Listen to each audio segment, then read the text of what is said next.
Having been a trusted place for education since 1949, Universitas Nasional has developed to become one of the greatest private universities and smart campuses. Universitas Nasional is a campus with a strategic location in South Jakarta. The first president of the Republic of Indonesia, Bapak Insinyur Soekarno, conferred Universitas Nasional as the campus of struggle, which was initiated by freedom fighters on the 10th anniversary. Universitas Nasional, which was founded on October 15, 1949, and led by Sultan Takdir Ali Syabana, is primarily committed to educating the country and the independence movement. Universitas Nasional currently has 3 campuses. The main campus in Pejaten,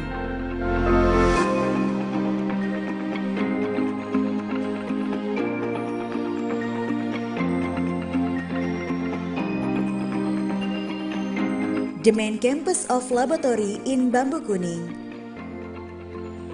and Menara Universitas Nasional.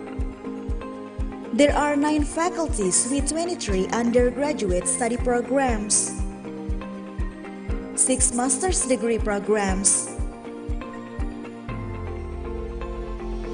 1 doctoral study program, and 2 study programs for professional education. For each student, Universitas Nasional has adopted an online-based education with a blended learning strategy. Every student can simply access lectures without having to commute to campus. Universitas Nasional has adopted a new registration procedure for new students, which may be completed online through the university's website. To be able to build graduates with the necessary skills in the Industrial Revolution 4.0, Universitas Nasional has a long list of international accomplishments and relationships with universities and institutions.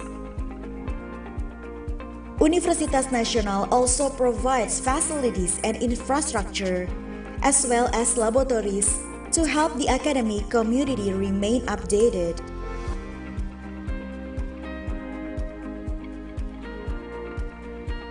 Universitas Nasional offers a wide range of student activities, as well as student successes at the regional, national, and worldwide levels.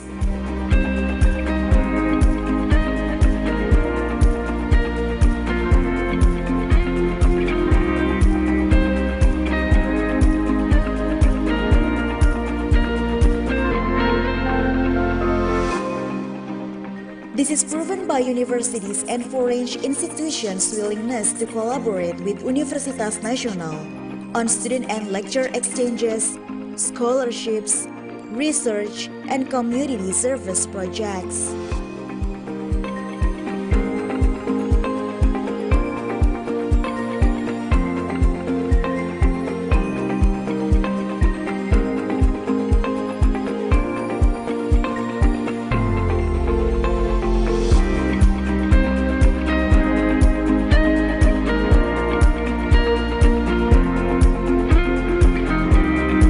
Calon Presiden nomor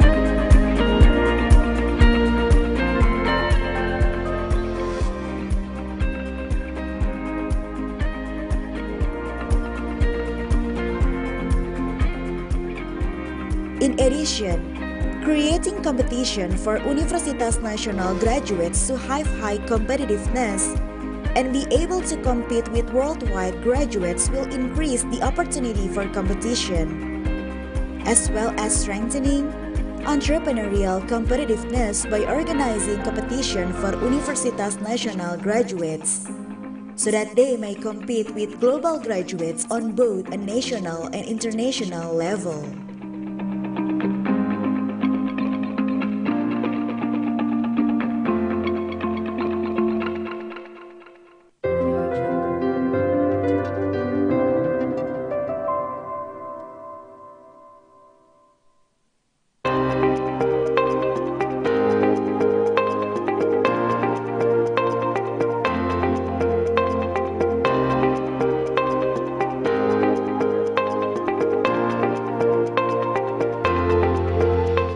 Having been a trusted place for education since 1949, Universitas Nasional has developed to become one of the greatest private universities and smart campuses.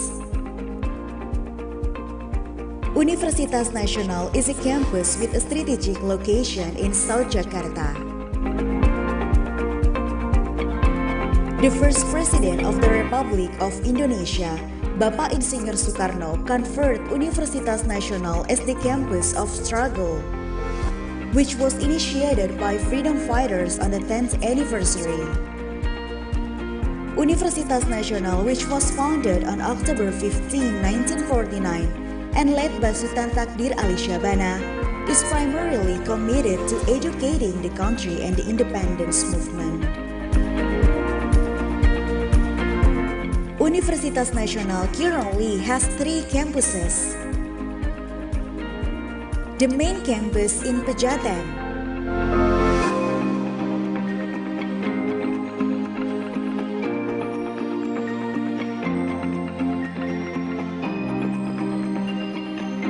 the main campus of laboratory in Bambu Kuning, and Menara Universitas Nasional.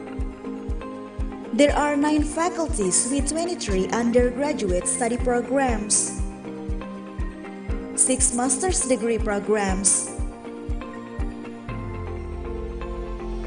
1 doctoral study program, and 2 study programs for professional education. For each student, Universitas Nasional has adopted an online-based education with a blended learning strategy. Every student can simply access lectures without having to commute to campus. Universitas Nasional has adopted a new registration procedure for new students, which may be completed online through the university's website. To be able to build graduates with the necessary skills in the Industrial Revolution 4.0, Universitas Nasional has a long list of international accomplishments and relationships with universities and institutions. Universitas Nasional also provides facilities and infrastructure, as well as laboratories, to help the academic community remain updated.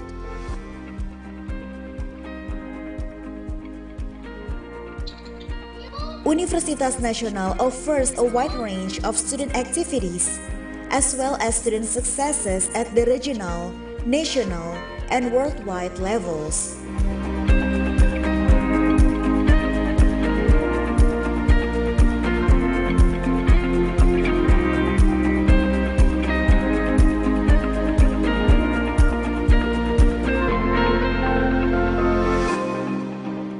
This is proven by universities and foreign institutions' willingness to collaborate with Universitas Nasional on student and lecture exchanges, scholarships, research, and community service projects.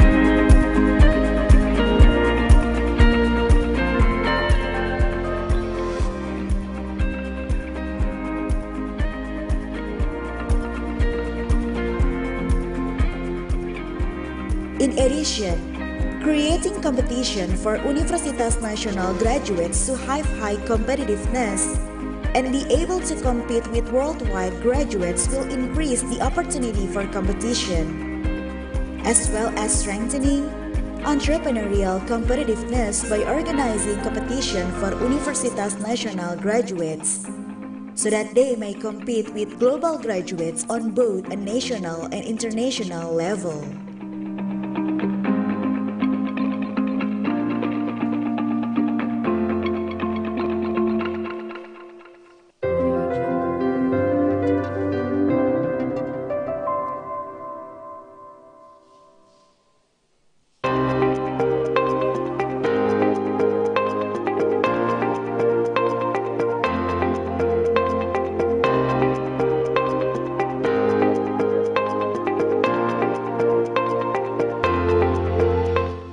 Having been a trusted place for education since 1949, Universitas Nasional has developed to become one of the greatest private universities and smart campuses.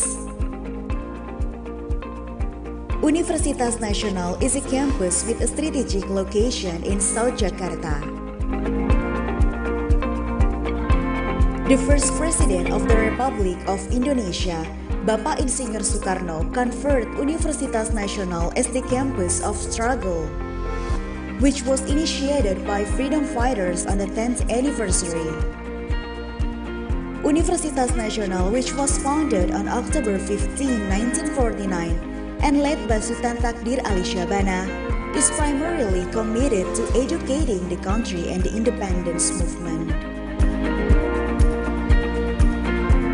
Universitas Nasional currently has 3 campuses. The main campus in Pejaten,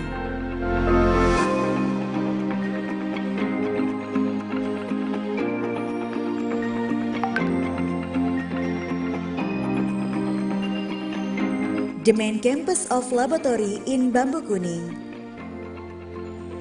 and Menara Universitas Nasional. There are 9 faculties with 23 undergraduate study programs, 6 master's degree programs, 1 doctoral study program, and 2 study programs for professional education. For each student, Universitas Nasional has adopted an online-based education with a blended learning strategy. Every student can simply access lectures without having to commute to campus. Universitas Nasional has adopted a new registration procedure for new students, which may be completed online through the university's website. To be able to build graduates with the necessary skills in the Industrial Revolution 4.0, Universitas Nasional has a long list of international accomplishments and relationships with universities and institutions. Universitas Nasional also provides facilities and infrastructure, as well as laboratories, to help the academic community remain updated.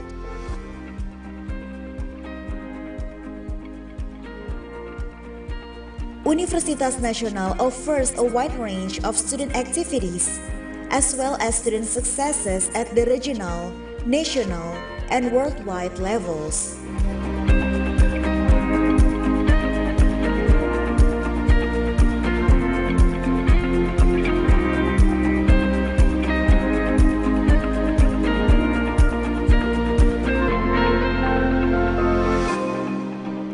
This is proven by universities and foreign institutions' willingness to collaborate with Universitas Nasional on student and lecture exchanges, scholarships, research, and community service projects.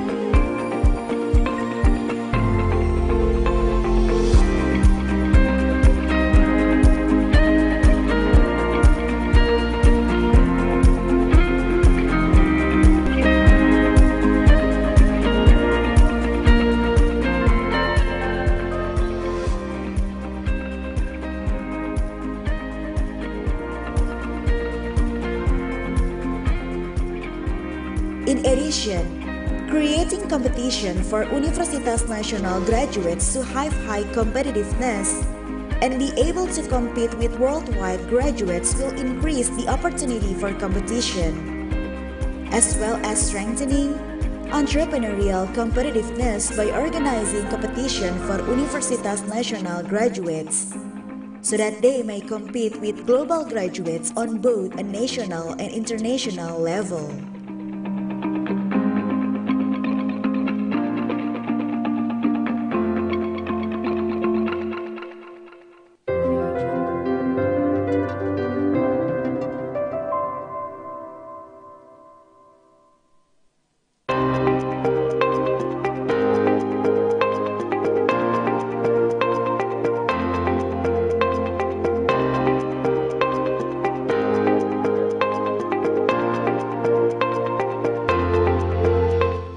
Having been a trusted place for education since 1949, Universitas Nasional has developed to become one of the greatest private universities and smart campuses. Universitas Nasional is a campus with a strategic location in South Jakarta. The first president of the Republic of Indonesia, Bapak Insinyur Soekarno, conferred Universitas Nasional as the campus of struggle, which was initiated by freedom fighters on the 10th anniversary. Universitas Nasional, which was founded on October 15, 1949, and led by Sultan Takdir Ali Syabana, is primarily committed to educating the country and the independence movement. Universitas Nasional currently has 3 campuses. The main campus in Pejaten,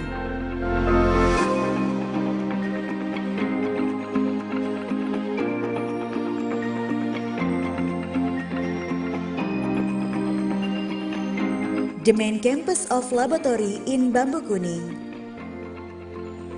and Menara Universitas Nasional. There are 9 faculties with 23 undergraduate study programs, 6 master's degree programs, 1 doctoral study program, and 2 study programs for professional education. For each student, Universitas Nasional has adopted an online-based education with a blended learning strategy.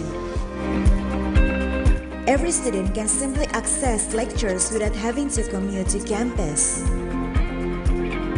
Universitas Nasional has adopted a new registration procedure for new students, which may be completed online through the university's website. To be able to build graduates with the necessary skills in the Industrial Revolution 4.0, Universitas Nasional has a long list of international accomplishments and relationships with universities and institutions. Universitas Nasional also provides facilities and infrastructure, as well as laboratories, to help the academic community remain updated.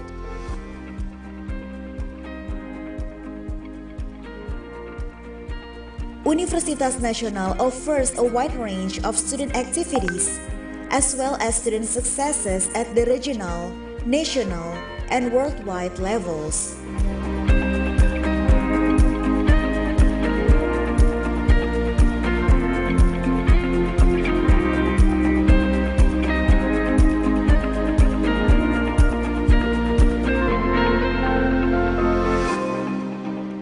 This is proven by universities and foreign institutions' willingness to collaborate with Universitas Nasional on student and lecture exchanges, scholarships, research, and community service projects.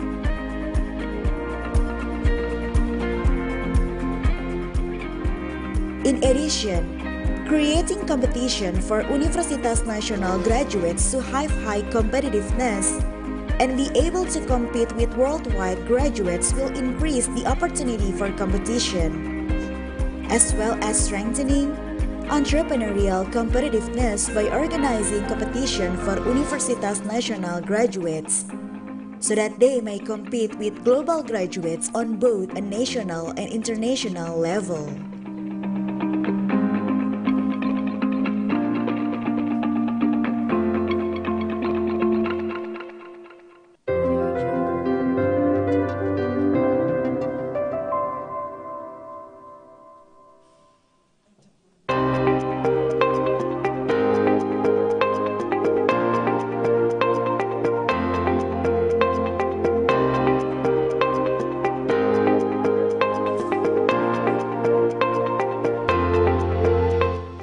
Having been a trusted place for education since 1949, Universitas Nasional has developed to become one of the greatest private universities and smart campuses.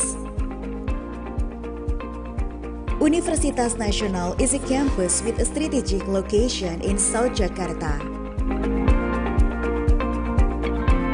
The first President of the Republic of Indonesia, Bapak Insinyur Soekarno, conferred Universitas Nasional as the campus of struggle, which was initiated by freedom fighters on the 10th anniversary. Universitas Nasional, which was founded on October 15, 1949, and led by Sultan Takdir Ali Syabana, is primarily committed to educating the country and the independence movement. Universitas Nasional currently has 3 campuses. The main campus in Pejaten,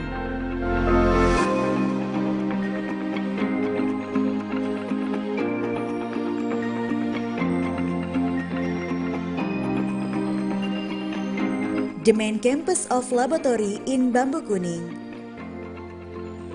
and Menara Universitas Nasional. There are 9 faculties with 23 undergraduate study programs, 6 master's degree programs, 1 doctoral study program, and 2 study programs for professional education.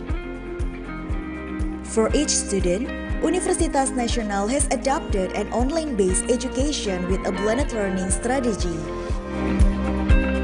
Every student can simply access lectures without having to commute to campus. Universitas Nasional has adopted a new registration procedure for new students, which may be completed online through the university's website.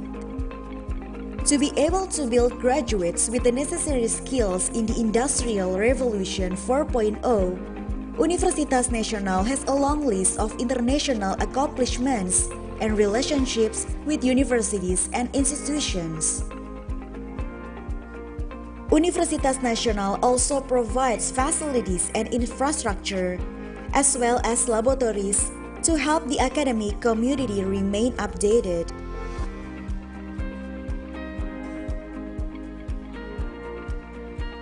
Universitas Nasional offers a wide range of student activities, as well as student successes at the regional, national, and worldwide levels.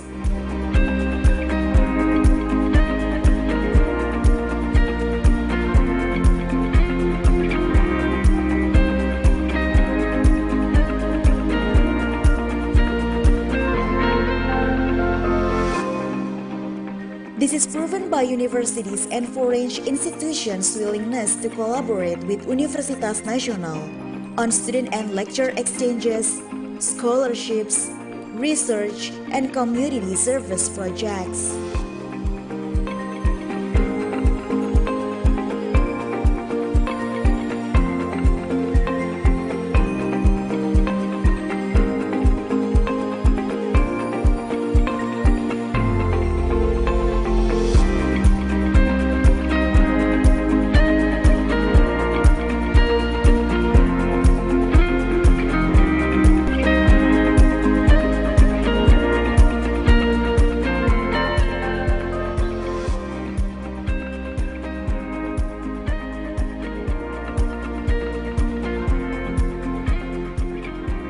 In addition, creating competition for Universitas Nasional graduates to have high competitiveness and be able to compete with worldwide graduates will increase the opportunity for competition, as well as strengthening entrepreneurial competitiveness by organizing competition for Universitas Nasional graduates, so that they may compete with global graduates on both a national and international level.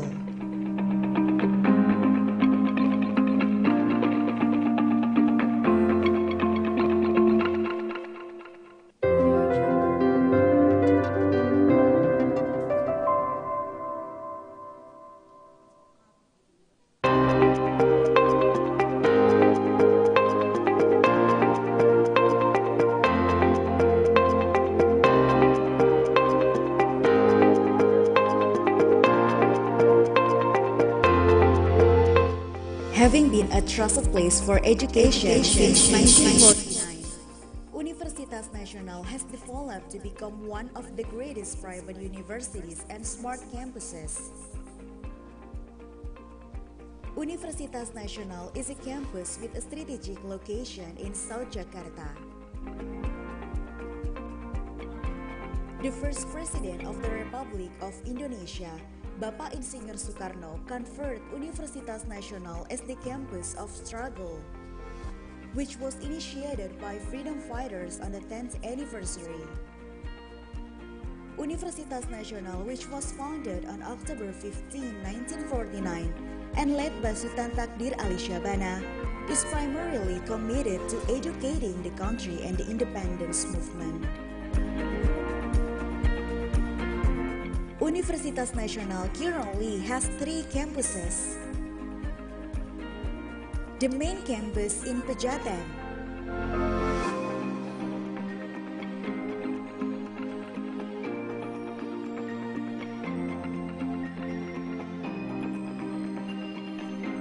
the main campus of laboratory in Bambukuni,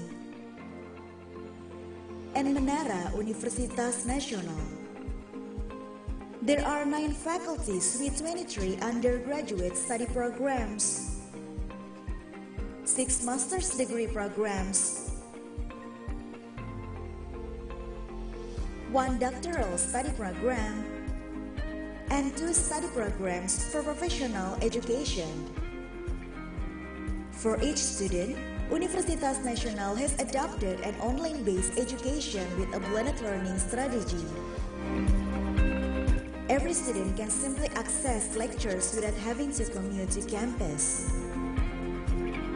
Universitas Nasional has adopted a new registration procedure for new students, which may be completed online through the university's website. To be able to build graduates with the necessary skills in the Industrial Revolution 4.0, Universitas Nasional has a long list of international accomplishments and relationships with universities and institutions. Universitas Nasional also provides facilities and infrastructure, as well as laboratories, to help the academic community remain updated.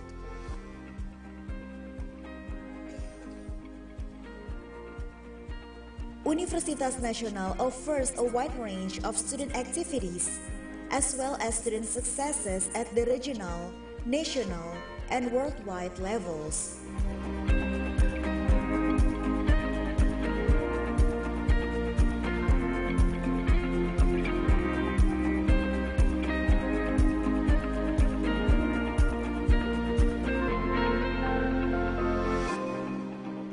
This is proven by universities and foreign institutions' willingness to collaborate with Universitas Nasional on student and lecture exchanges, scholarships, research, and community service projects.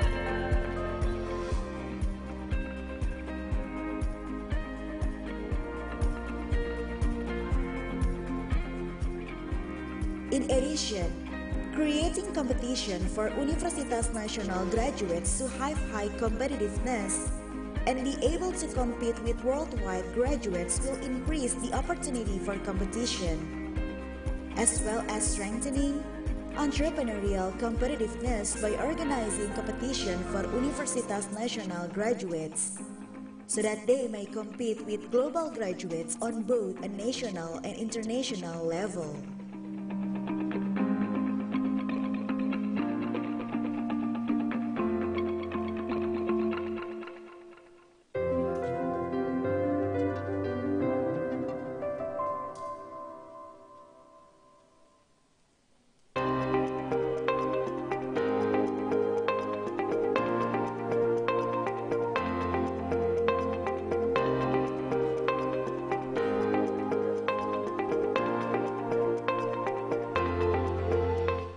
Having been a trusted place for education since 1949, Universitas Nasional has developed to become one of the greatest private universities and smart campuses.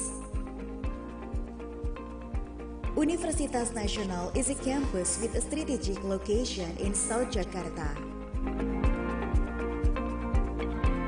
The first President of the Republic of Indonesia, Bapak Insinyur Soekarno, conferred Universitas Nasional as the campus of struggle, which was initiated by freedom fighters on the 10th anniversary. Universitas Nasional, which was founded on October 15, 1949, and led by Sultan Takdir Ali Syabana, is primarily committed to educating the country and the independence movement. Universitas Nasional currently has 3 campuses. The main campus in Pejaten,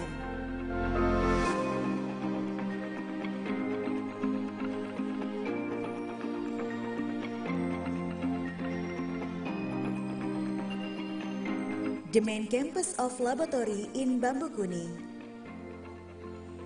and Menara Universitas Nasional. There are 9 faculties with 23 undergraduate study programs, 6 master's degree programs, 1 doctoral study program, and 2 study programs for professional education. For each student, Universitas Nasional has adopted an online-based education with a blended learning strategy. Every student can simply access lectures without having to commute to campus. Universitas Nasional has adopted a new registration procedure for new students, which may be completed online through the university's website. To be able to build graduates with the necessary skills in the Industrial Revolution 4.0, Universitas Nasional has a long list of international accomplishments and relationships with universities and institutions. Universitas Nasional also provides facilities and infrastructure, as well as laboratories, to help the academic community remain updated.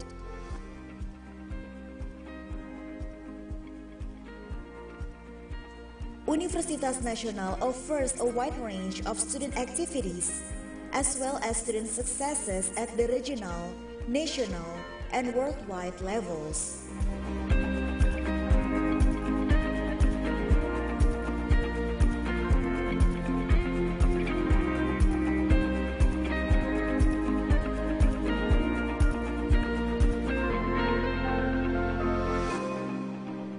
This is proven by universities and foreign institutions' willingness to collaborate with Universitas Nasional on student and lecture exchanges, scholarships, research, and community service projects.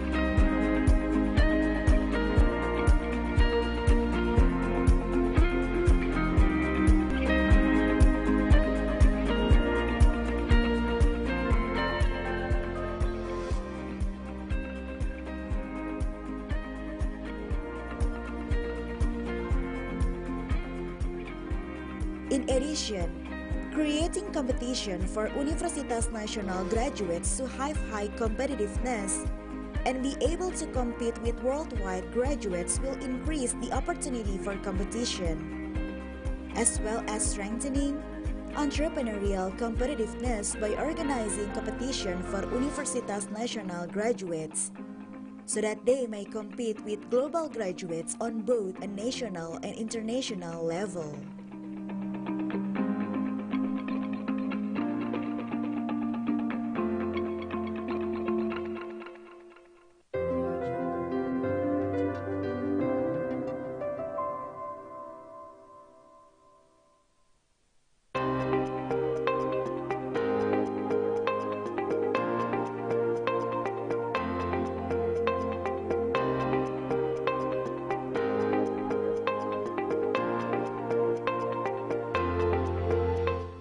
Having been a trusted place for education since 1949, Universitas Nasional has developed to become one of the greatest private universities and smart campuses. Universitas Nasional is a campus with a strategic location in South Jakarta. The first President of the Republic of Indonesia, Bapak Insinyur Soekarno, conferred Universitas Nasional as the campus of struggle, which was initiated by freedom fighters on the 10th anniversary. Universitas Nasional, which was founded on October 15, 1949, and led by Sultan Takdir Ali Syabana, is primarily committed to educating the country and the independence movement. Universitas Nasional currently has 3 campuses. The main campus in Pejaten,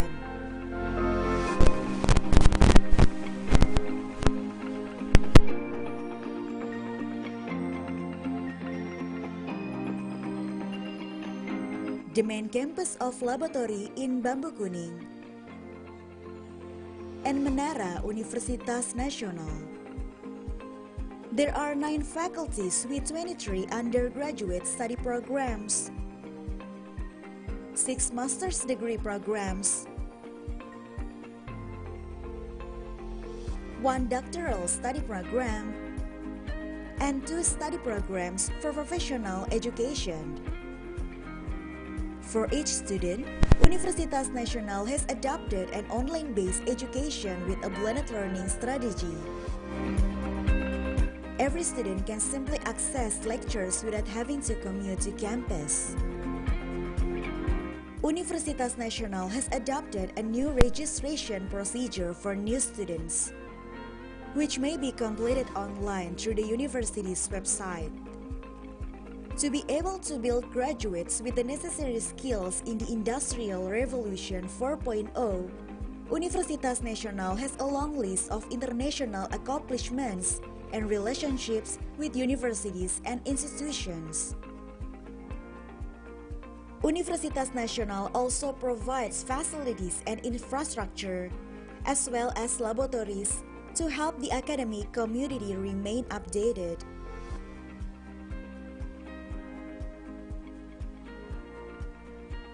Universitas Nasional offers a wide range of student activities, as well as student successes at the regional, national, and worldwide levels.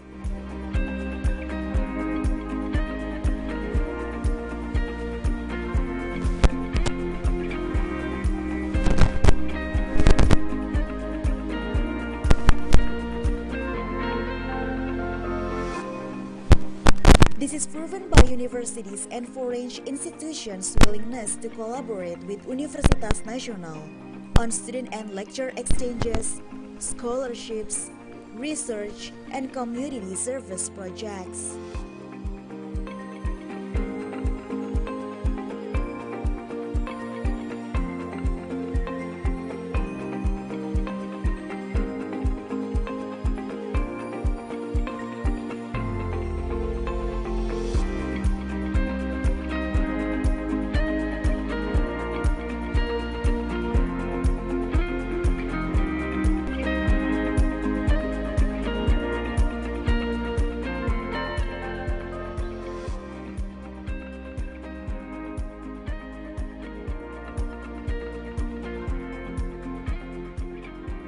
In addition, creating competition for Universitas Nasional graduates to have high competitiveness and be able to compete with worldwide graduates will increase the opportunity for competition, as well as strengthening entrepreneurial competitiveness by organizing competition for Universitas Nasional graduates, so that they may compete with global graduates on both a national and international level.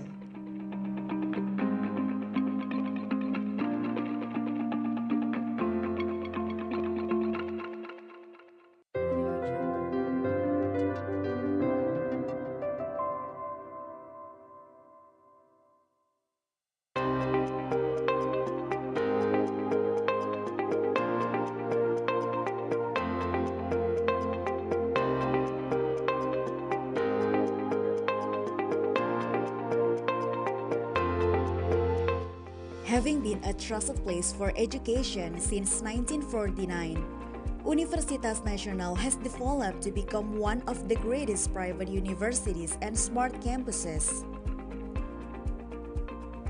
Universitas Nasional is a campus with a strategic location in South Jakarta.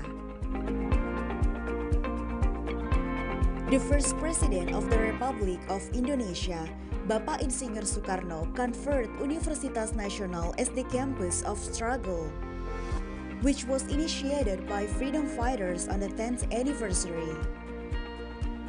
Universitas Nasional, which was founded on October 15, 1949, and led by Sultan Takdir Ali Syabana, is primarily committed to educating the country and the independence movement. Universitas Nasional currently has 3 campuses.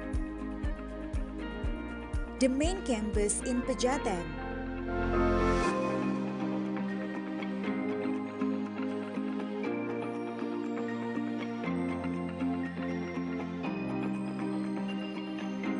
the main campus of laboratory in Bambu Kuning, and Menara Universitas Nasional. There are 9 faculties with 23 undergraduate study programs, 6 master's degree programs, 1 doctoral study program, and 2 study programs for professional education. For each student, Universitas Nasional has adopted an online-based education with a blended learning strategy. Every student can simply access lectures without having to commute to campus. Universitas Nasional has adopted a new registration procedure for new students, which may be completed online through the university's website. To be able to build graduates with the necessary skills in the Industrial Revolution 4.0, Universitas Nasional has a long list of international accomplishments and relationships with universities and institutions. Universitas Nasional also provides facilities and infrastructure, as well as laboratories, to help the academic community remain updated.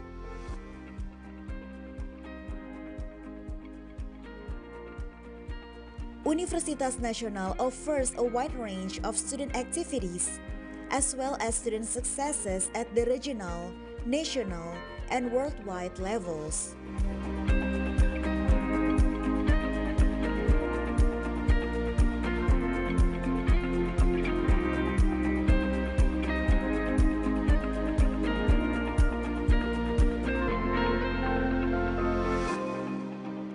This is proven by universities and foreign institutions' willingness to collaborate with Universitas Nasional on student and lecture exchanges, scholarships, research, and community service projects.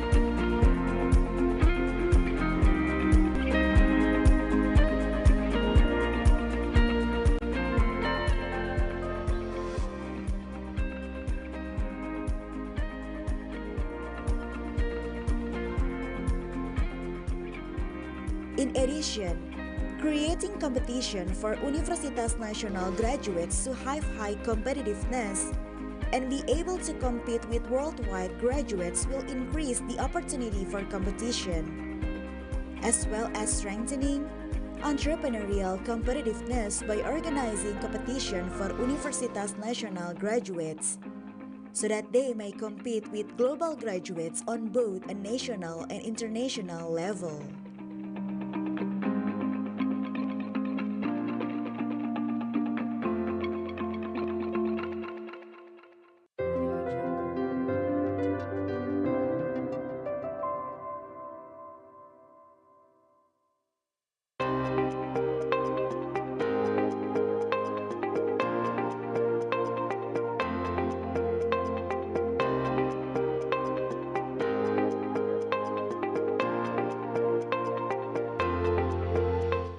Having been a trusted place for education since 1949, Universitas Nasional has developed to become one of the greatest private universities and smart campuses. Universitas Nasional is a campus with a strategic location in South Jakarta.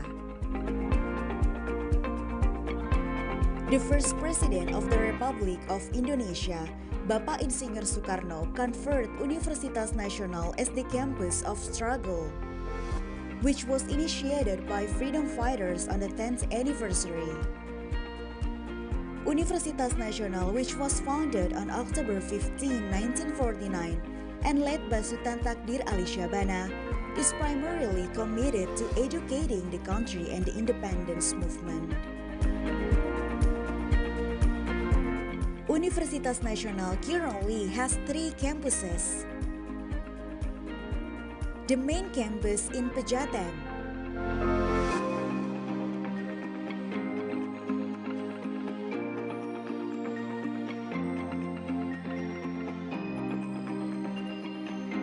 the main campus of laboratory in Bambu Kuning,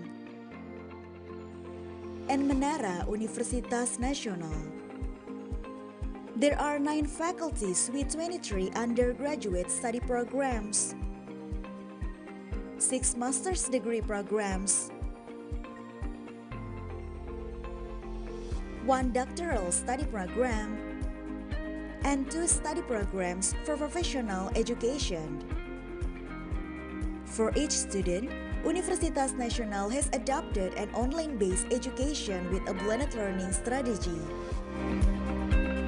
Every student can simply access lectures without having to commute to campus. Universitas Nasional has adopted a new registration procedure for new students, which may be completed online through the university's website. To be able to build graduates with the necessary skills in the Industrial Revolution 4.0, Universitas Nasional has a long list of international accomplishments and relationships with universities and institutions. Universitas Nasional also provides facilities and infrastructure, as well as laboratories, to help the academic community remain updated.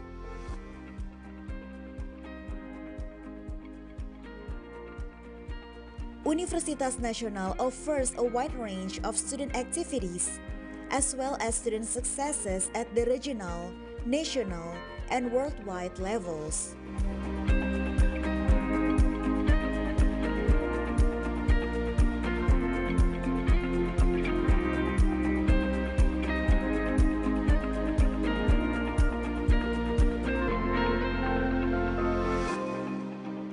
This is proven by universities and foreign institutions' willingness to collaborate with Universitas Nasional on student and lecture exchanges, scholarships, research, and community service projects.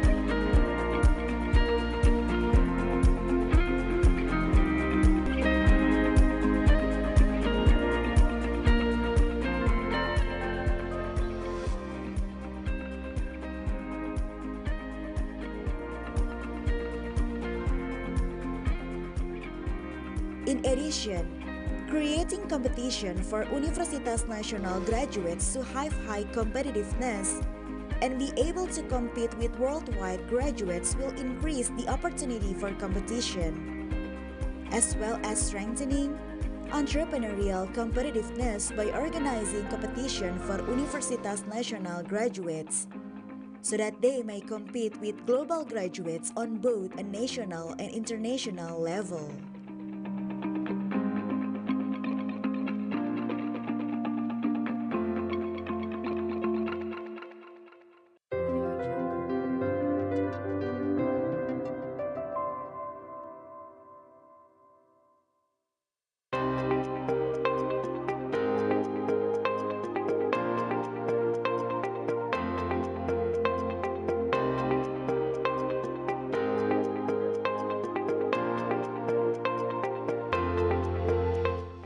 Having been a trusted place for education since 1949, Universitas Nasional has developed to become one of the greatest private universities and smart campuses.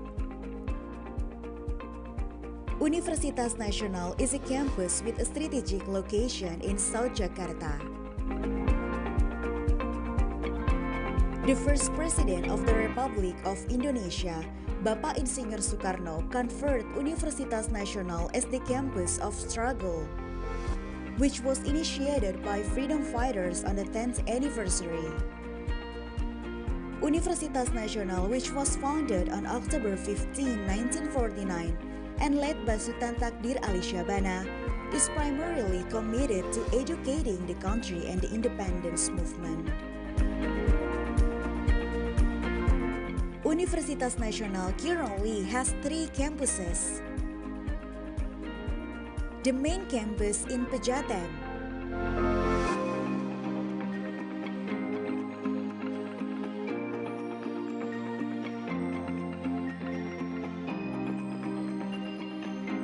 the main campus of laboratory in Bambu Kuning,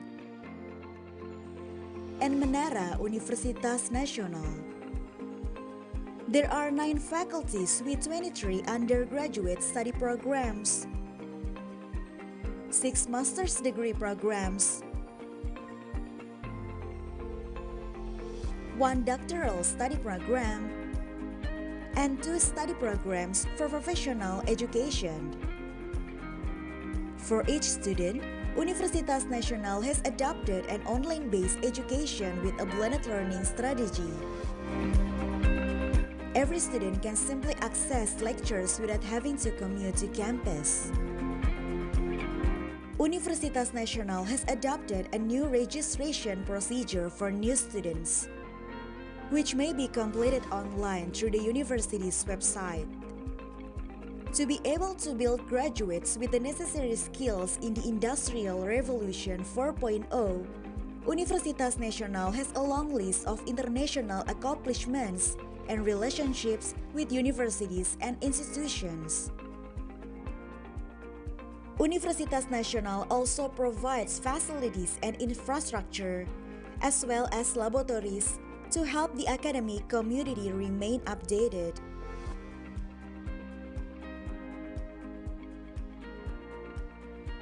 Universitas Nasional offers a wide range of student activities, as well as student successes at the regional, national, and worldwide levels.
Our next agenda, we will listen to the dua recitation that will be presented by Mr. Muhammad Zulham Esos Emhum.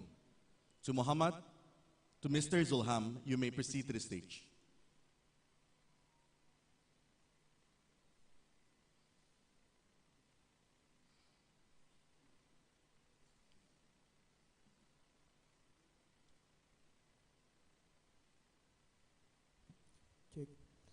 Bismillahirrahmanirrahim. Assalamualaikum warahmatullahi wabarakatuh.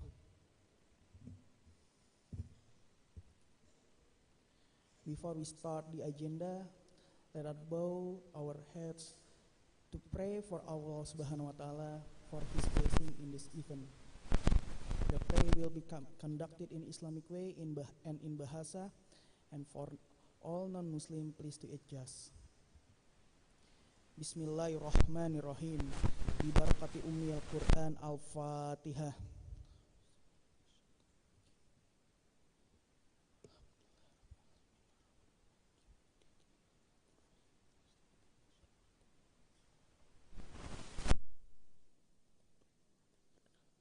Allahumma sholli ala Sayyidina Muhammad wa ala ali Sayyidina Muhammad.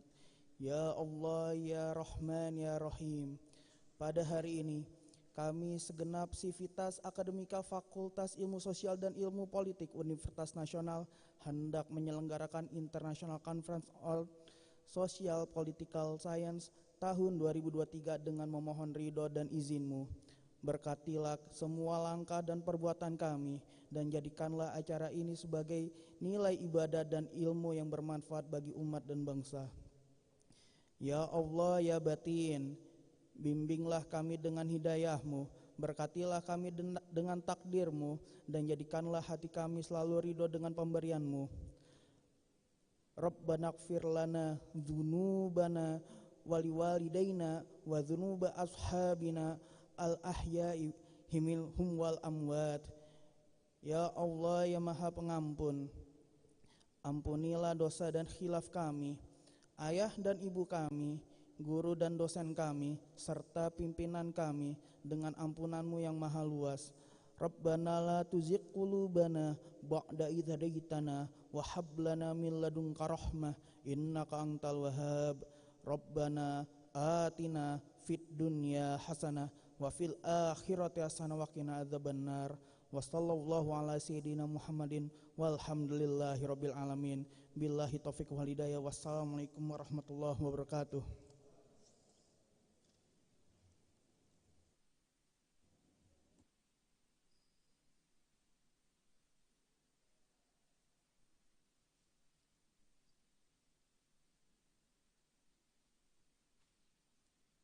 Ladies and gentlemen, our next agenda is a speech that will be delivered by Chief of Executive of Icosop 2023, Dr. Konita Basalama, MSI.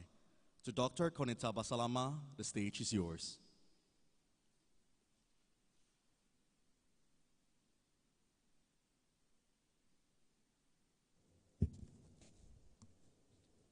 Bismillahirrahmanirrahim. The Honorable Vice Rector of Research, Community Service and Collaboration, Professor Dr. Ernawati Sinaga, MS, APT, the Honorable Dean of Faculty of Social and Political Science, Associate Professor Dr. Erna Ermawati Hotim, MSI, Vice Dean of Academic and Finance, Dr. Aus Yuli Firdaus, MIP, Vice Dean of Student Affairs, Collaboration and Human Resource Candidate Dr. Angga Sulaiman, MAP, the distinguished invited speakers, Associate Professor Sulfikar Amir, PhD, Associate Professor Dr. Mimi Fitriana Zaini, Dr. Yusuf Avci, Mr. Jose Cornellio Guterres, PhD, Mr. Sanjar Turdiev, PhD, and Christopher Kelly, MA, Fisip leaders and head of units, the respected presenters, and to all registered audience, Assalamualaikum warahmatullahi wabarakatuh. Very good morning to all of you. On behalf of the committee, we delighted to have you in the 3rd International Conference on social politics that hold the theme Post-Colonial Perspective and Cross-Cultural Encounter in Asia. We invited speakers from 7 respected universities from Singapore, Malaysia, Australia, Timor-Leste, England, Uzbekistan, and Turkey. It is an honor and pleasure to serve you in this annual event of Faculty of Social and Political Science, Universitas Nasional. It has been a joyful roller coaster for all of us, the community, preparing this conference. We are grateful that the preparation sum up with this beautiful event that we intended as a medium of exchanging knowledge among presenters, lecturers, policymakers, and general audience. We accepted 40 abstracts that will be presented at panel sessions. We also invite journalists to cover and spread the benefit to larger audience. It is also a moment to celebrate the presentation of all invited speakers who cannot make to present in person due to their tight schedule and commitment, but still they can manage their valuable time to join this conference with us.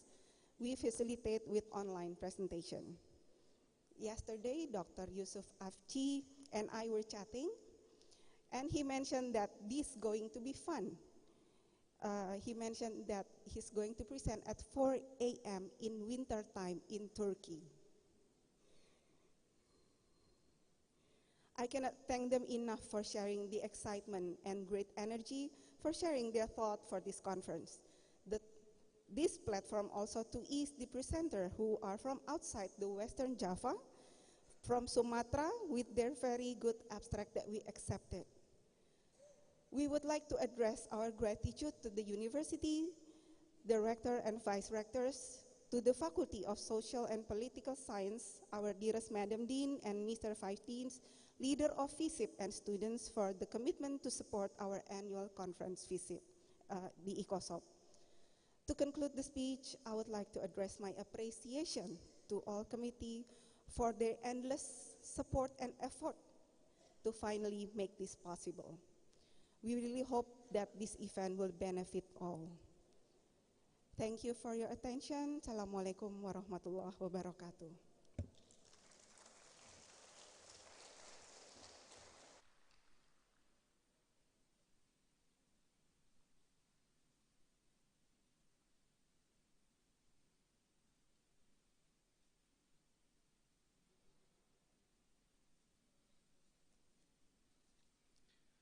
Ladies and gentlemen, in order to exemplify our love to our beloved country, we would like to present a warmed performance from the Indonesian dance performance Wonderful Indonesia. So without further ado, please welcome Indonesian dance performance Wonderful Indonesia.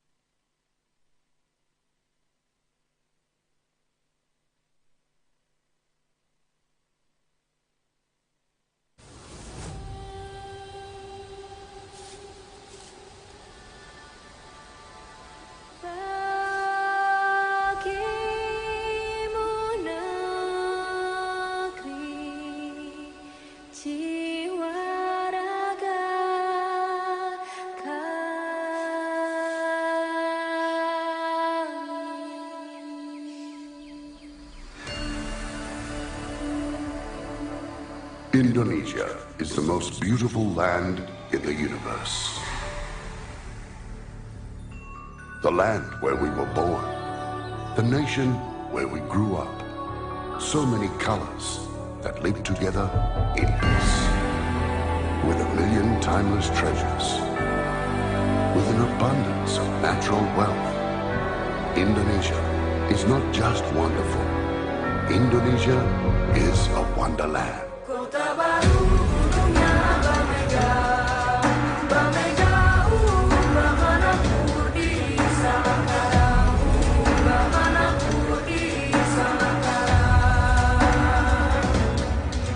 Katamu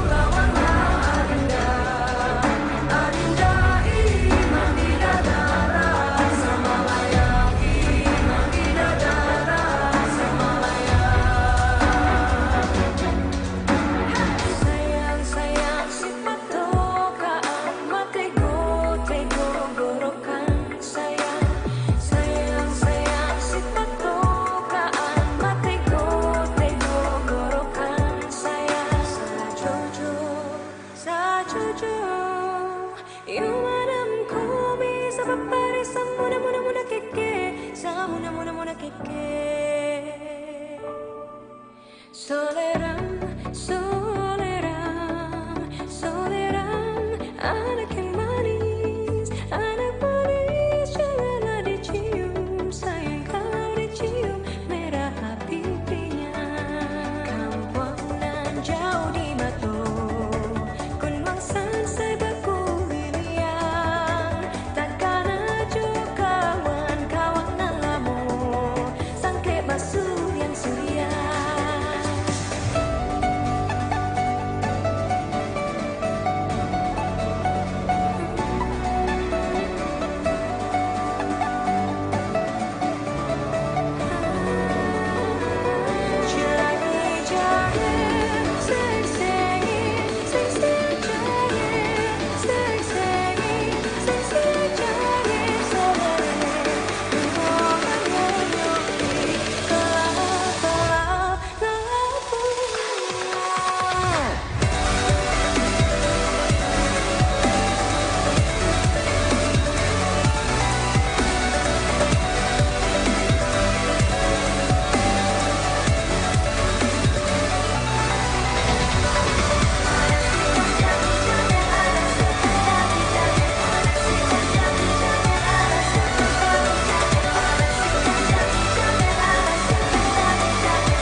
What amazing performance from the Indonesian dance performance from wonderful Indonesia. Please give a round of applause for the previous performers. Thank you very much.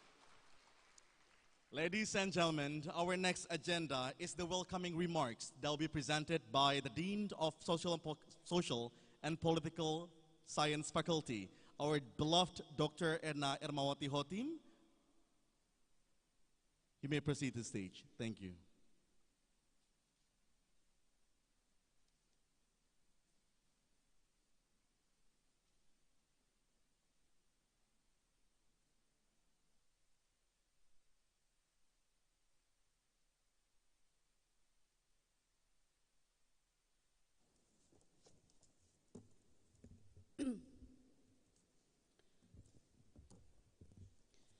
Bismillahirrahmanirrahim. Assalamualaikum warahmatullahi wabarakatuh. Good morning, ladies and gentlemen. Selamat pagi, Bapak dan Ibu sekalian. Honorable to Vice Rector for Research, Community Service and Cooperation, Professor Dr. Erna Sinaga. Good morning.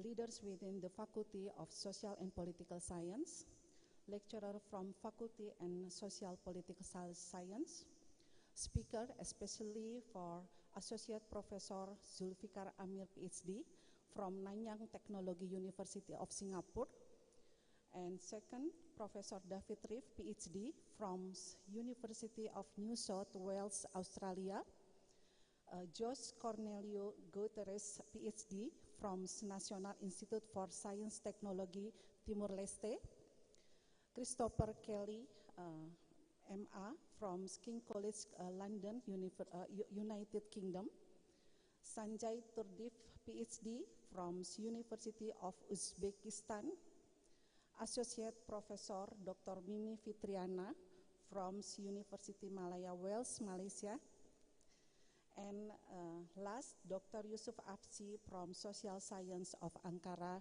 University of Turkey. And moderator from this morning, Pak Hairul Fuad, and Chairman of the committee and all staff. Welcome to International Conference with the topic Post-Colonial Perspective and Cross-Cultural Encounter in Asia. We are very pleased to welcome you all to this very important event. This annual conference is regularly held the Center for Social Political Studies, Faculty of Social and Political Sciences, Universitas Nasional. Today, International Conference is in third years. The first Icosop was held in 2019 with the topic Cybersecurity in the Era of Technology 4.0. Speakers at the first Icosop come from 3 countries, Indonesia, Malaysia, and Italy. The second Icosop will be held in 2022, taking the topic of mobility, cross-cultural encounters, and social recognition. Speakers who were more widely involved come from USA, Germany, Malaysia, United Kingdom, and Indonesia. And the third Icosop will be held in now 2023, taking the topic of post-colonial perspective and cross-cultural encounters in Asia. Speakers involve Indonesia, Malaysia, Singapore, England, Turkey, Timor-Leste, and Australia. Subtopics discussed at the conference include first, culture and media power relations, and second, social resilience, global citizens' well-being, and cross-cultural encounter, and third, border area and cross-country mobility, and fourth, decolonialization in Southeast Asia, fifth, elections, democratization, and human rights in Asia, and the last, public service ecosystem and management. Post-colonial topic and cross-cultural encounters in Asia are very important, relevant, and interesting because Asia today has experienced significant change from the colonial period and continues to face challenges in understanding and overcoming this colonial legacy. Several important strategic points to be explored on the occasion of the international conference include, first, the importance of understanding and respecting post-colonial perspective in Asia.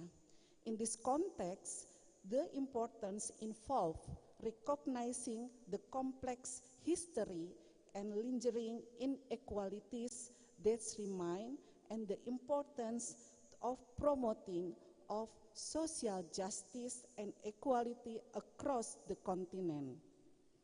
Another strategic point is to explore how cross-cultural meeting in Asia can be a source of strength and innovation for Asia and globally.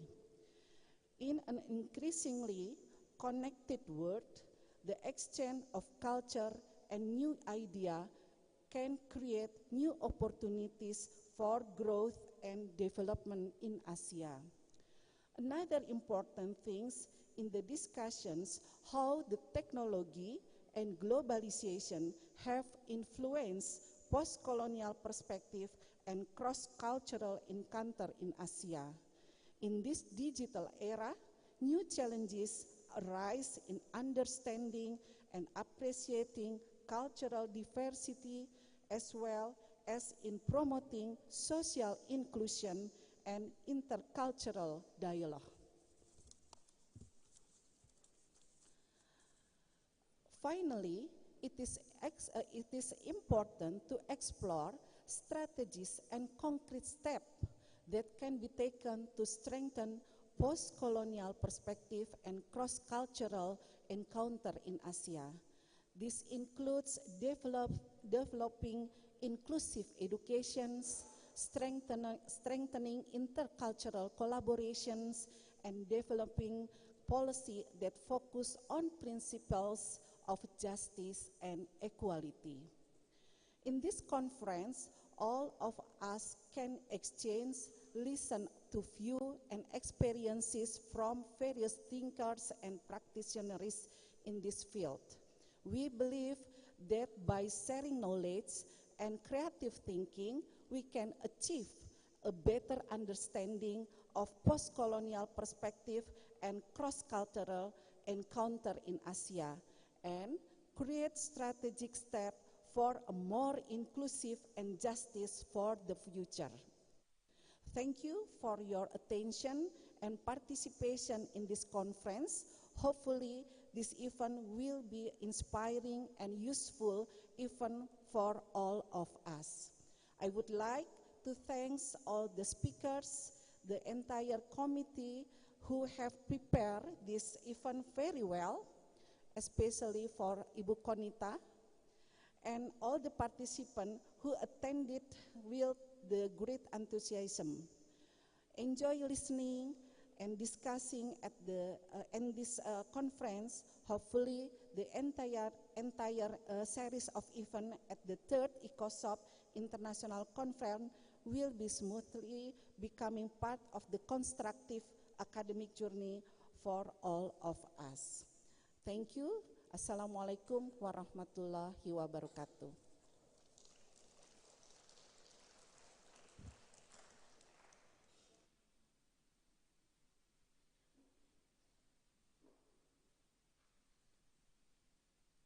Thank you to Dr. Erna Ermawati Hotim for the welcoming speech.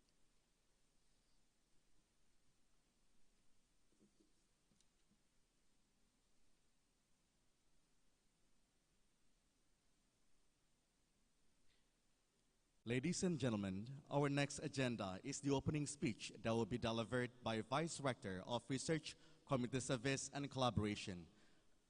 To Professor Dr. Ernawati Sinaga, MS APT, the stage is yours.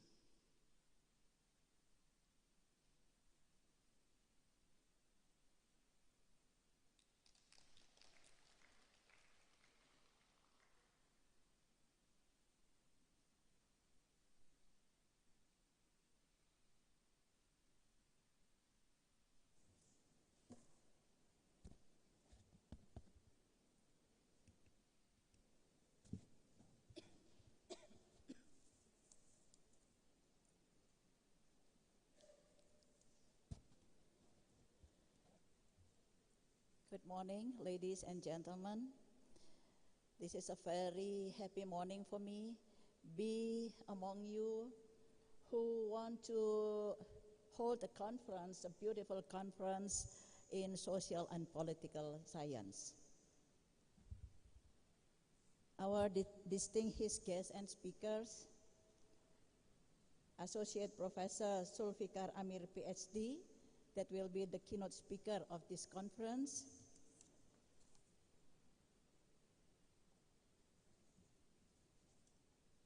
Mr. Christopher Kelly, MA, from King College, London, United Kingdom. Ibu Associate Professor Dr. Mimi Fitriana, from International University Malaya, Wales, Malaysia. And the other invited speakers that will join us today by Zoom. My beautiful colleague, the Dean of the Faculty of Social and Political Science, Dr. Erna Ermawati Hotim. Thank you for inviting me to this event. The Vice Dean, Angga Bapak Angga Sulaiman MAP, the Vice Dean Dr. Aus Yuli Firdaus,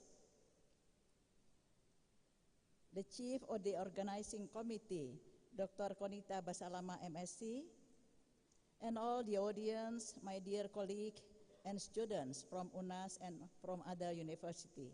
Assalamualaikum warahmatullahi wabarakatuh. And also I would like to thank our handsome moderator today, Bapak Dr. Khairul Fuad. Thank you for joining us in this conference. I think I met him only once a year while he has become the moderator of the conference. I don't know where he is in the other time, in the other day. But I'm very happy to meet Dr. Fuad today. Ladies and gentlemen, first of all, on behalf of Universitas Nasional, I would like to express my sincere gratitude and warm welcome to all of you, the distinguished guests and speakers, and all participants of the Third International Conference on Social Politics, or Icosop 2023. This conference is organized by the Faculty of Social and Political Sciences, Universitas Nasional, since its first conference in 2021.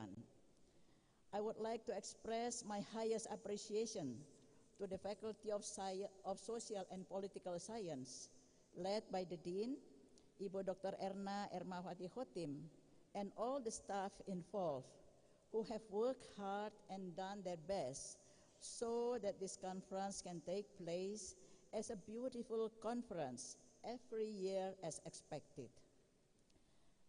As a higher education institution, it is very important for Universitas Nasional to hold conferences as a means of conveying the results of research that has been carried out either by staff or by the students, and as a means of discussing new findings, and of course, to recognize and discover the problems around us and try to find solution for it. At the conference, innovative ideas are thrown about and new information is exchanged among experts to create a better living environment, a better communication, a better understanding for a community or a world population. That is why conference such we hold today is very important, not only for academicians and scientists, but also for the benefit of the larger society, to help solve the problem exists in the community. A conference is also a means for scholars and scientists to be beneficial to its society.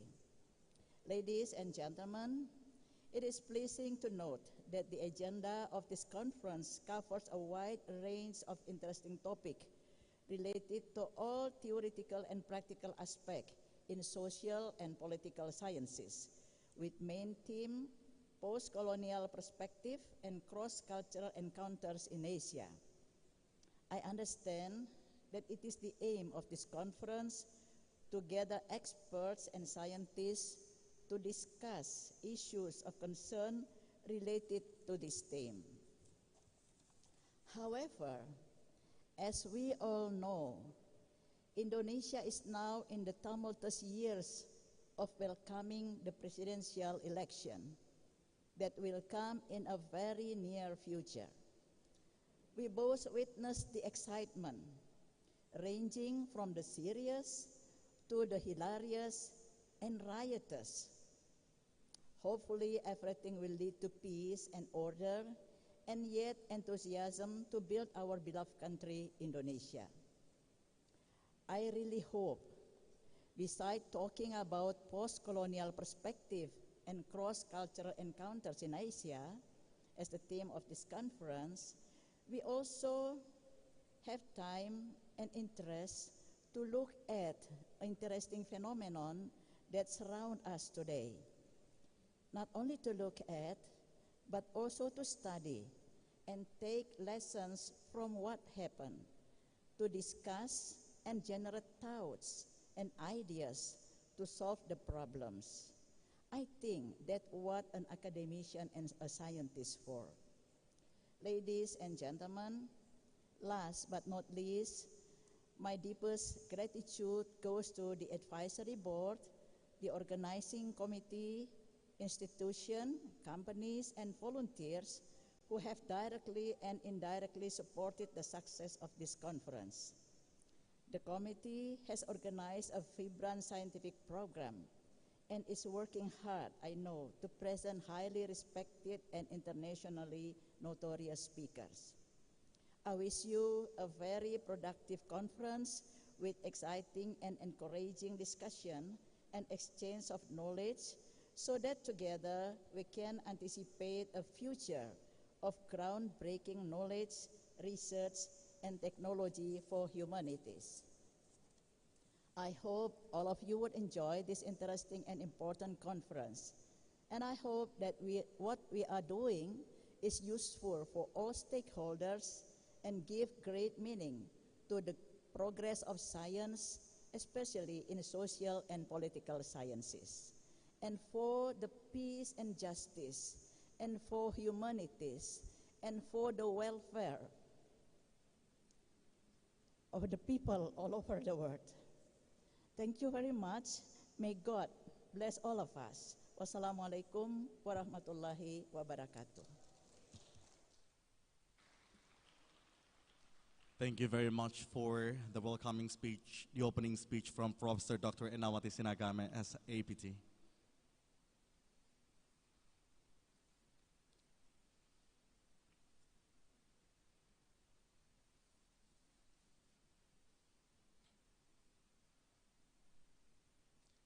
Ladies and gentlemen, before we're going to the speaker sessions, we would like to present the performance from the choir of Universitas Nasional. Please welcome, Choir of Universitas Nasional.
Thank you very much for the choir of Universitas Nasional.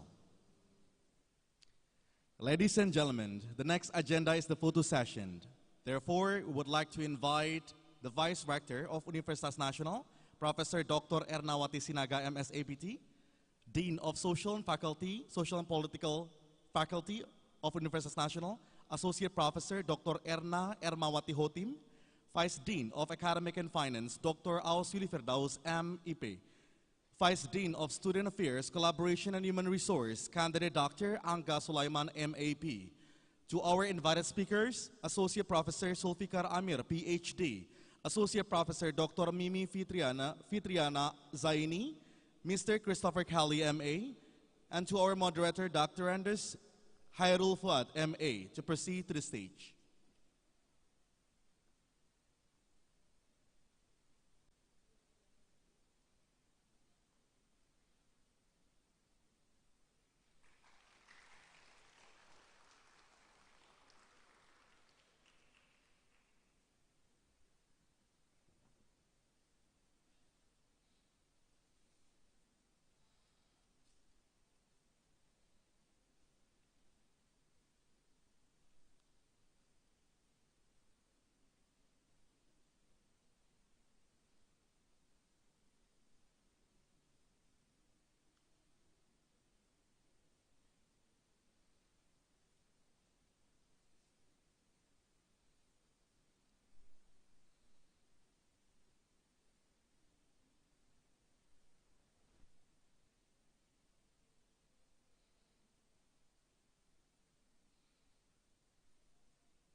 Thank you very much.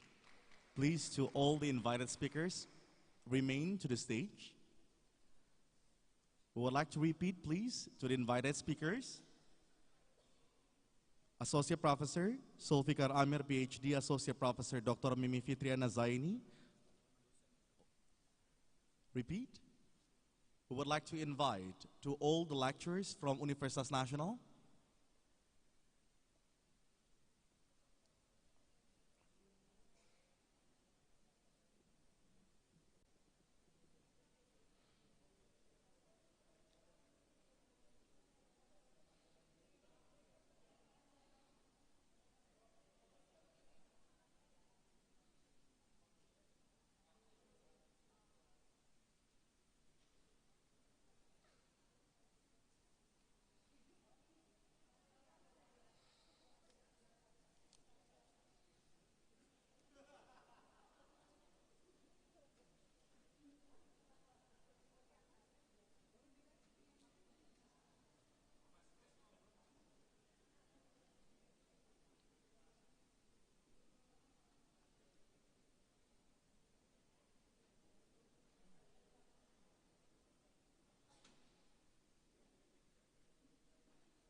Please, to all students, please rise to have a photo session with all the lecturers of Universitas Nasional.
Thank you very much. Please have a seat.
Thank you very much. The photo session is officially over.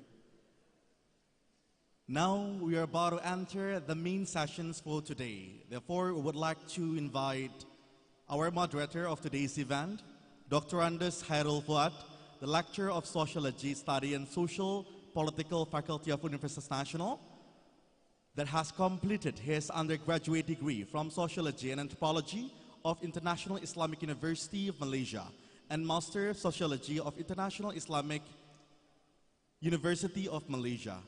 Please proceed to the stage.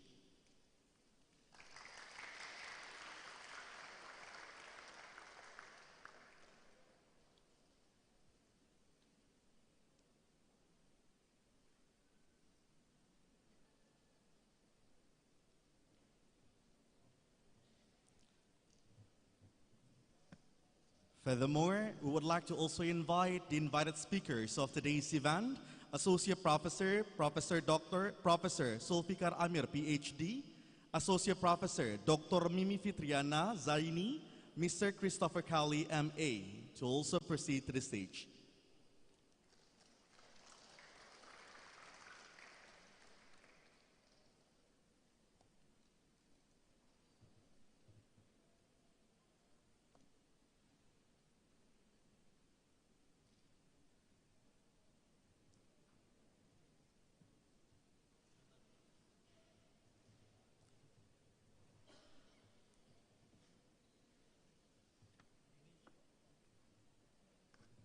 And please, to Dr. Andes Khairul Fuad, MA, you may start the plenary session. Thank you.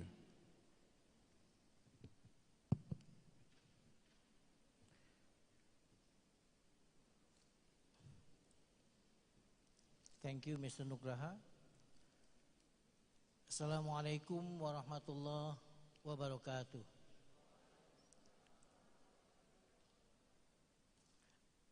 Honorable Vice Rector of Research, Community Service and Collaboration, Universitas Nasional, Professor Dr. Ernawati Sinaga, and thank you for a nice introduction. I realize that 1 year is very short.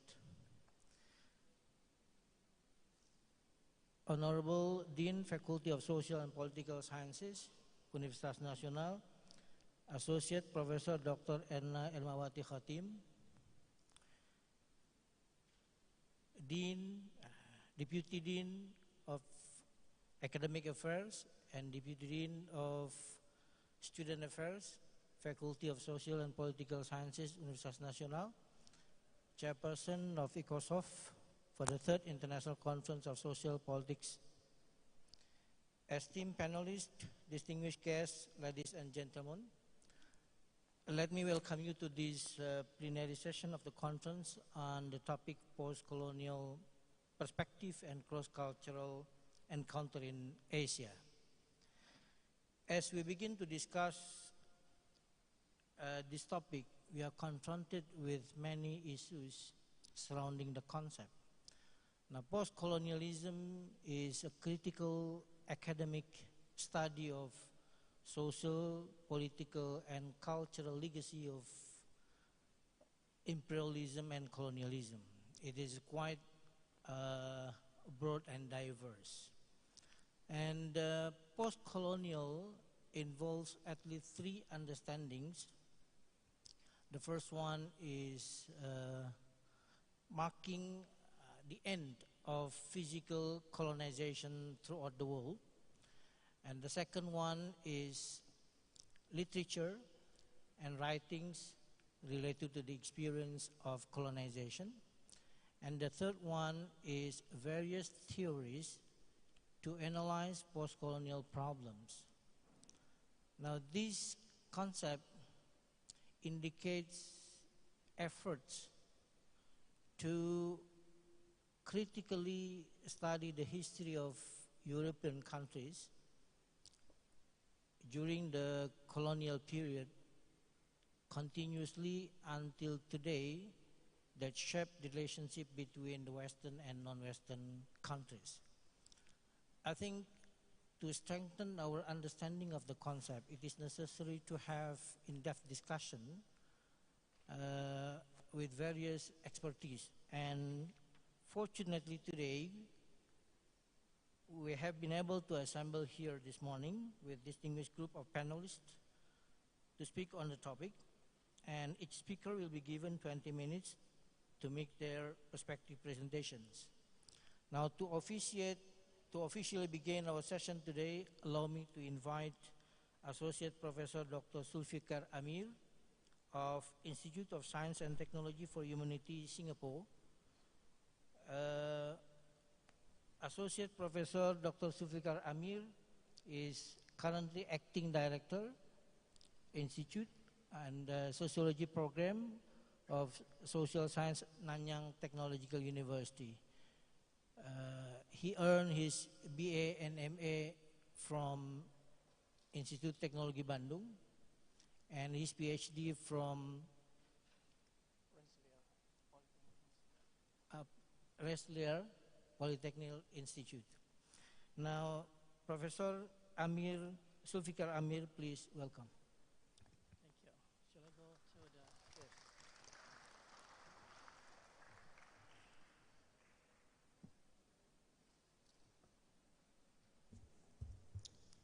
Okay, good morning, everyone. Thank you so much, Mr. Khairul, for moderating this excellent panel. Vice Rector, Prof. Erna, Dean, Prof. Erna, distinguished speakers, students, ladies and gentlemen, good morning. Assalamualaikum warahmatullahi wabarakatuh.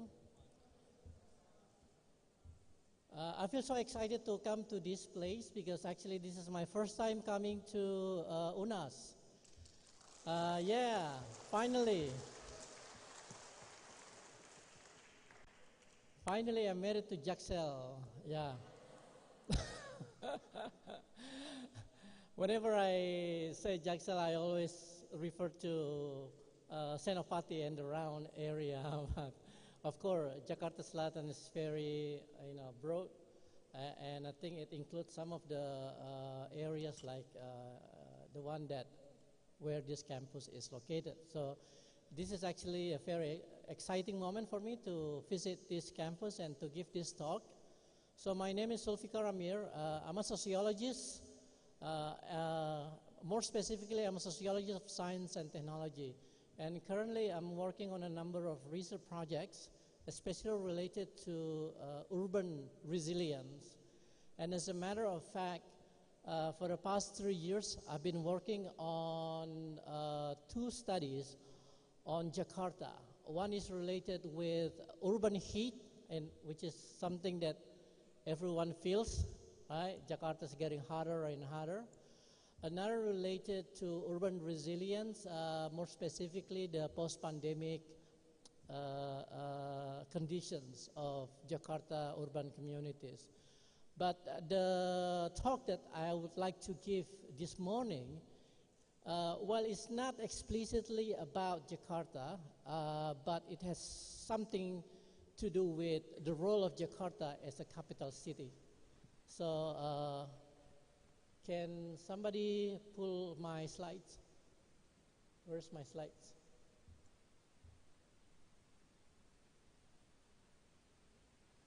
Where is it?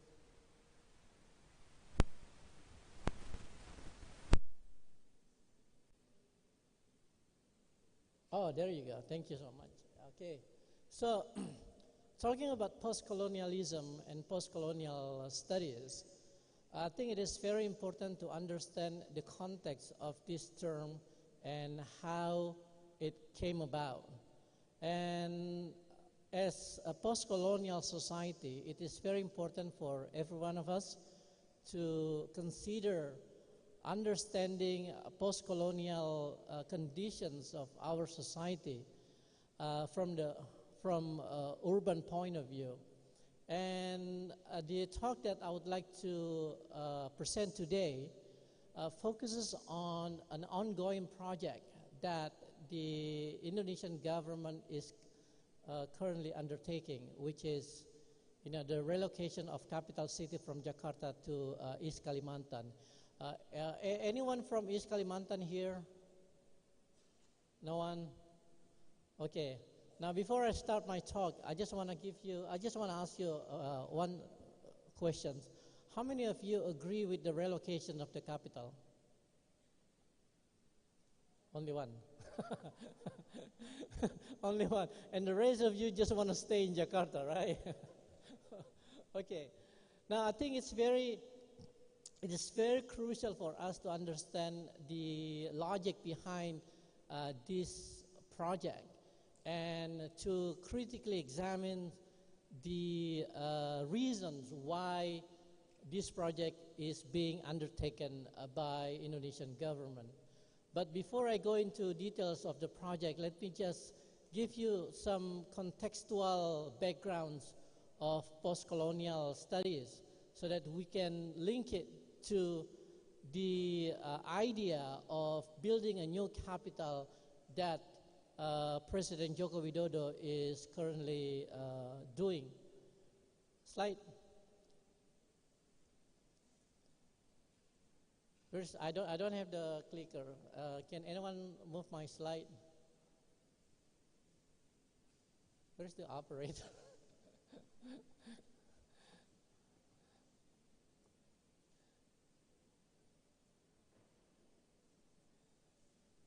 Where is the operator? Is this on the second floor? Oh, okay, I see. Yeah, it looks like there's disconnections between.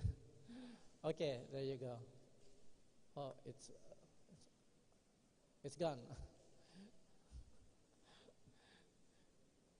What's going on? Well, I guess this is how post-colonial society works. Yeah. There's no consistent performance. Pak, minta slide-nya, Pak.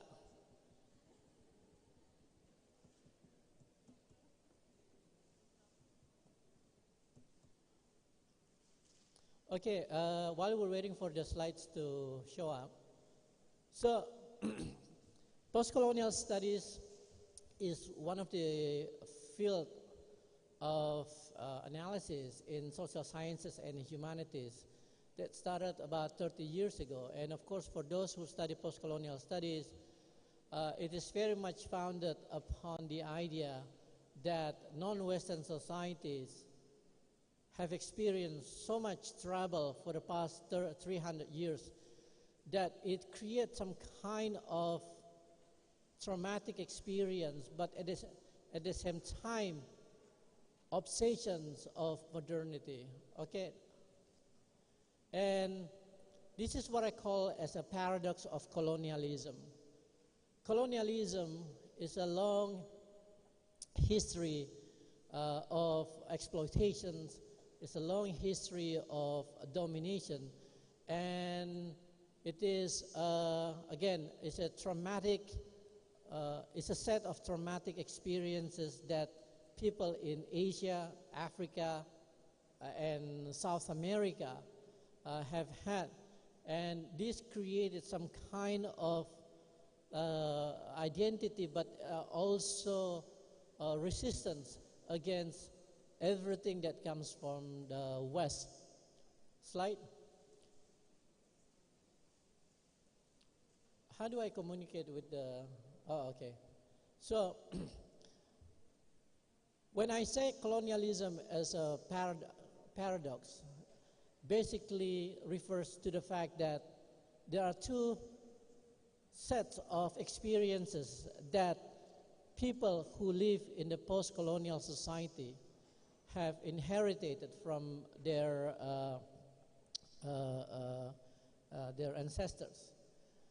The first experience that many people in post-colonial countries have is that they have an experience of oppression. Next slide. Okay, and this experience of oppressions is manifested in the resource exploitations, political dominations, and cultural annihilations. And this experience of oppressions is a mark in our history.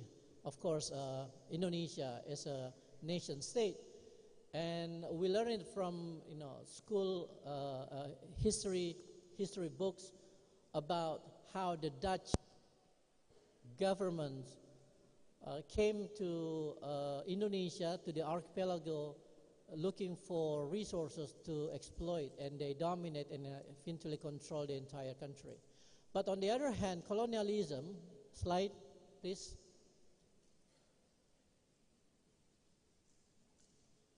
Colonialism is also an experience of modernity. So it gives a chance for people in the archipelago to learn about modern culture. And this is very important because it is through the exposure to the modern culture brought by the Europeans that we get introduced into modernity. And two elements of modernity that I'd like to highlight here, which I found to be very incredibly important for us as a nation state. One is that it allow us to construct a nation state identity, and basically Republic Indonesia is part of that colonial legacy.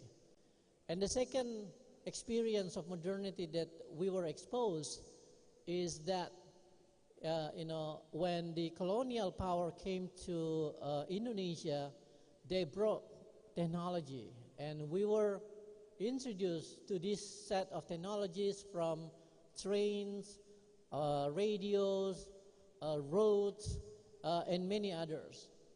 So colonialism allow us to be blended with modern culture, and it is this modern culture that basically what we try to build these days. Slide. So post-colonial mentality has been described by many scholars, but I just want to highlight two aspects of post-colonial mentality that shape how we conceive ourselves, how we build our identity. The first one is that this post-colonial mentality is characterized by a symbolic exercise of power aimed at breaking the nation state from colonial past while constructing new identity that reflects authentic culture. And this is what we see from the culture that we embrace today, especially the Japanese culture that constitute the core of Indonesian post-colonial identity. But there's also a contradiction to this in this post-colonial mentality, because while we try to embrace modern culture as part of our identity, we decide to abandon some of the rational calculations that actually part and parcel of modernity. So we try to embrace the materiality of modernity, but at the same time we fail to adopt the scientific and rational thinking, especially in managing the whole country. Slide. Okay, so the post-colonial symptom that I would like to expose in this talk is the project of IKN Nusantara, which I believe everyone has heard before. This is a project of relocating Indonesian capital from Jakarta to East Kalimantan. And it was a decision made by President Joko Widodo in August 2019, which is quite unexpected because no one really heard about the plan to relocate the capital before he mentioned it in his speech. Slide. Okay, so for those of you who don't know, the location of the new capital, IKN Nusantara, it is in East Kalimantan. It's in an area called Penajam Pasir Utara, and it is, if you want to go there, you have to fly to Balikpapan about 2 hours, and then from there you have to drive another 2 hours to the location. Slide.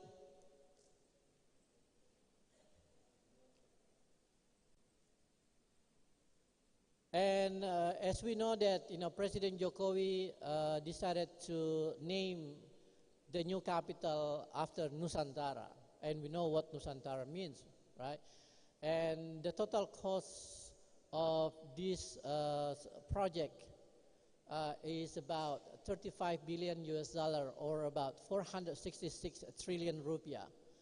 And it is very likely that this cost going to soar because, as an urban project, there's a lot of, uncertainty and risk that may affect how the project is going to be funded. Next. Okay, and amazingly, the parliament, DPR, managed to pass the legislations of the new state capital only within 42 days. So we have to appreciate the parliament members in DPR for working so hard and so fast in passing these legislations. It never happened before, right? Usually it takes months or even years for law to be legislated by the parliament, but this time, it took only 42 days. So yeah, we need to appreciate, the work hard of the parliament members.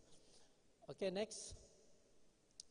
And yeah, the agency in charge at the moment is the Minister of National Development Planning, who actually conceived the original planning of Nusantara city. Next. And the Ministry of Public Works and Housing is also in charge for the construction of the whole project, especially those facilities that will be owned and used by the government. Next. And President Jokowi decided to create a new agency called Otorita IKN, and the head of Otorita IKN will serve as a mayor. So the mayor or the governor of IKN will not be elected by citizens, but is going to be appointed by president, right? So this render IKN to be quite a special city, but also it makes IKN to be sort of losing its sense of city status, because in a city where no one elects the leader, the sense of citizens, the notion of citizens doesn't make sense. Next. Okay, this is actually a video. I want to show you, the beautiful landscape of the IKN. Can somebody play the video? Oh, can you go back? No, go back. Yeah, try to click. This is supposed to be a video. Click in the middle. No, it's not working? Okay, never mind. Yeah, next. So, yeah, I was going to show you the design of the presidential palace in IKN, but the video is not working, so you can just Google it. You go to YouTube and you will find it. Now, for me, I think IKN is an example of a post-colonial symptom, and to describe this post-colonial symptom, I use the term here techno-nationalist urbanism. Techno-nationalist urbanism is a concept that refers to the amalgamations of technology and nationalism within an urban landscape. Next. And the key idea is that when you look at cities as a socio-technical assemblage, you can see that basically city is always a political space. Okay, so IKN is not only an urban project; it is a political project, and we can see here how the urban spaces are a repertoire for constructing techno-nationalist imaginaries like what we see in IKN. Next. So at least there are three elements that I would like to highlight about the techno-nationalist elements of Nusantara urban landscape. The first one is that it is a sign of new nationalism that is, materialized in an urban landscape.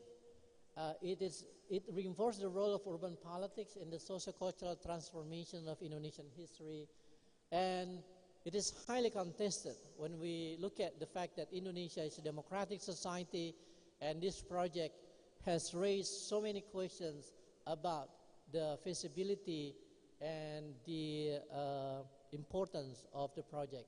Okay, I just need another 2 minutes. Next.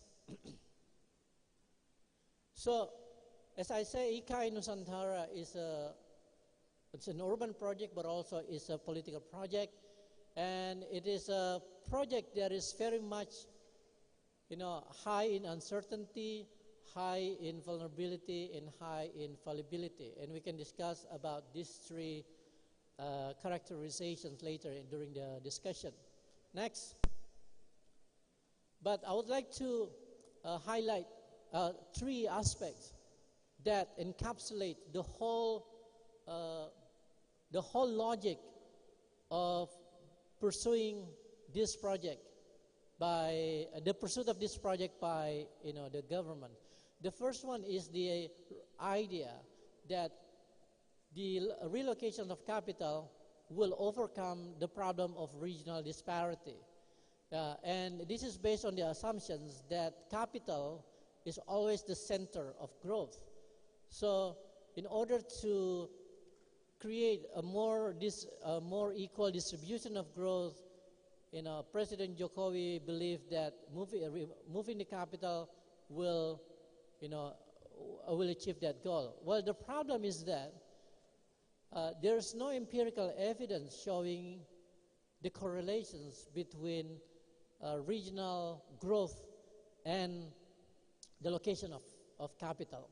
So this is something that needs to be questioned as well, because I think the logic is not validly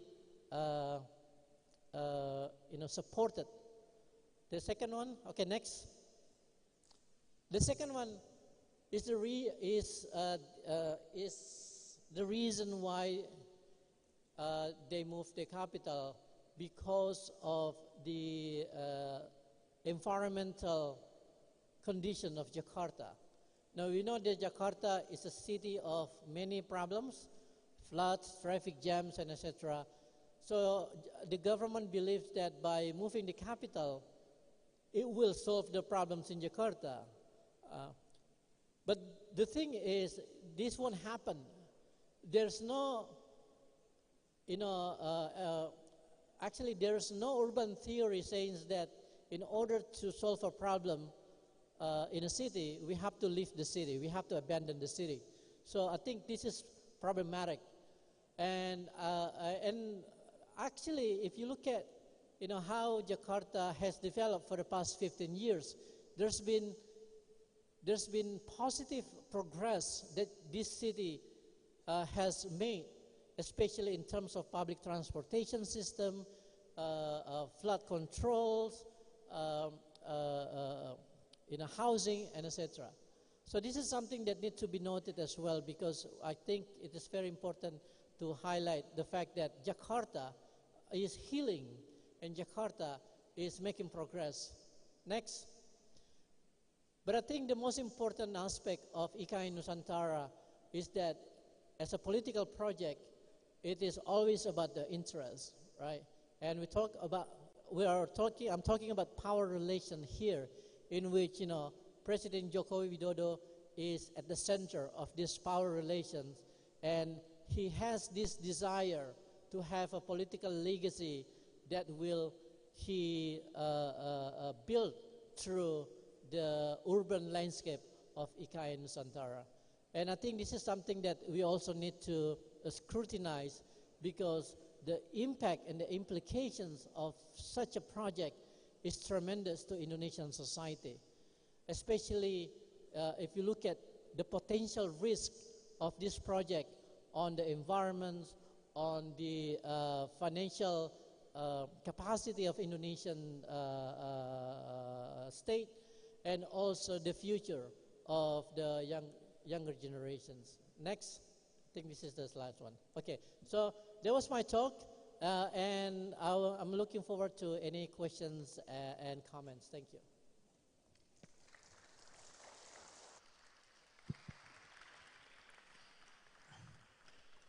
Thank you, Mr. Sulfikar Amir. Well, thank you for giving us interesting angle of the project of IKN. Now, Mr. Sulfikar Amir departed discussion, which is interesting for us to discuss. He highlighted the paradox of colonialism. On one hand, the people experience oppression, but on the other, they experience the modernizations. Like it or not, the people got the benefit of the modernization, and subsequently there is symbolic exercise of the power, although we inherited the concept of nation state from the colonial powers. But then our elite tried to reconstruct the concept of nation state with a new identity, and then he moved to discuss the project of a new capital. It's good actually if the supporters of some of the presidential candidates are here. This is a sensitive and sexy topic, And while despite the fact that there was hanky-panky or whatsoever in the political processes of the project, and then the environmental ethic questions and the movement of the capital,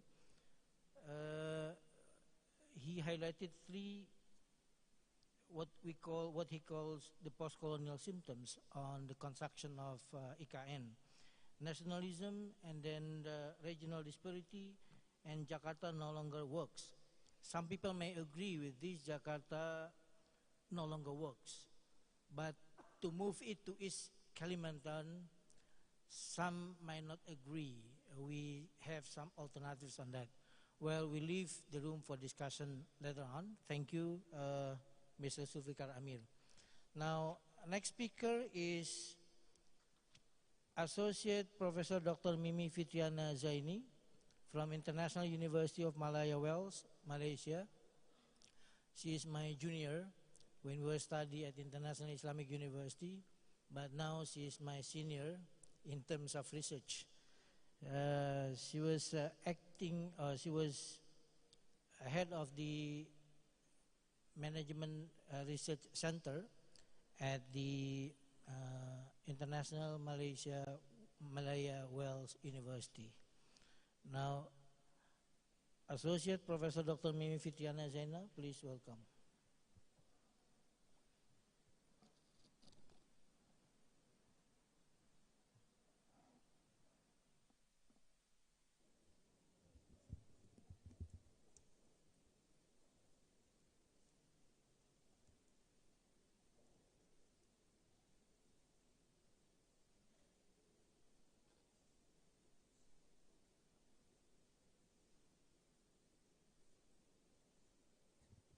Bismillahirrahmanirrahim. Assalamualaikum warahmatullahi wabarakatuh, and a very good morning or afternoon. It's still morning here. All right. First of all, I would like to express my sincere gratitude to my dear brother Khairul Fuad. It has been a long time. How many years? I did not meet him in person after graduated together from International University. International Islamic University, Malaysia. We were together in IIUM, Malaysia for our undergraduate. And then how many years? Yeah, we didn't meet for 20 years, yeah? 20 years. Thank you so much, Dr. Konita, to invite me and all the committee for this wonderful conference. So not only I am able to meet my very dear brother, yeah, Khairul Fuad, as well as Professor Enna, yeah, and also Associate Professor, the Dean for Fisip, yeah, for UNAS. Thank you very much for having me here as a speaker. And I would like to discuss about the issue of community well-being in cross-cultural perspective as the impact of the post-colonialism. Yeah, I mean, we heard about what has been presented by the first speaker. Yeah, we were thinking of adjusting ourselves into the post-colonialism or post-colonial society. Because of my background is so much into psychology, and my research is particularly on resilience. So therefore, I combine the perspectives into socio-political perspective, yeah, and the cultural diversity, and as well as the cultural resilience into a very significant outcome of the post-colonial society, which is called the importance of the digital education in the society. So therefore, slide please.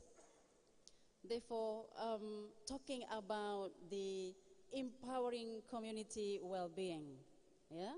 Cultural diversity and resilience in digital education for sustainability. Yeah, I accommodate the issue of collaborating with the one who operating the slide. So that's why I bring my laptop in front of me, yeah? It doesn't matter with that, yeah? So we discussed about this issue. Right, this is what I really did the most. Thank you very much. All right. We talk about the community well-being. The first speaker has highlighted the most important issue, yeah, on the post-colonialism. How do we live in the society in such a way? Yeah. So we talk about the well-being.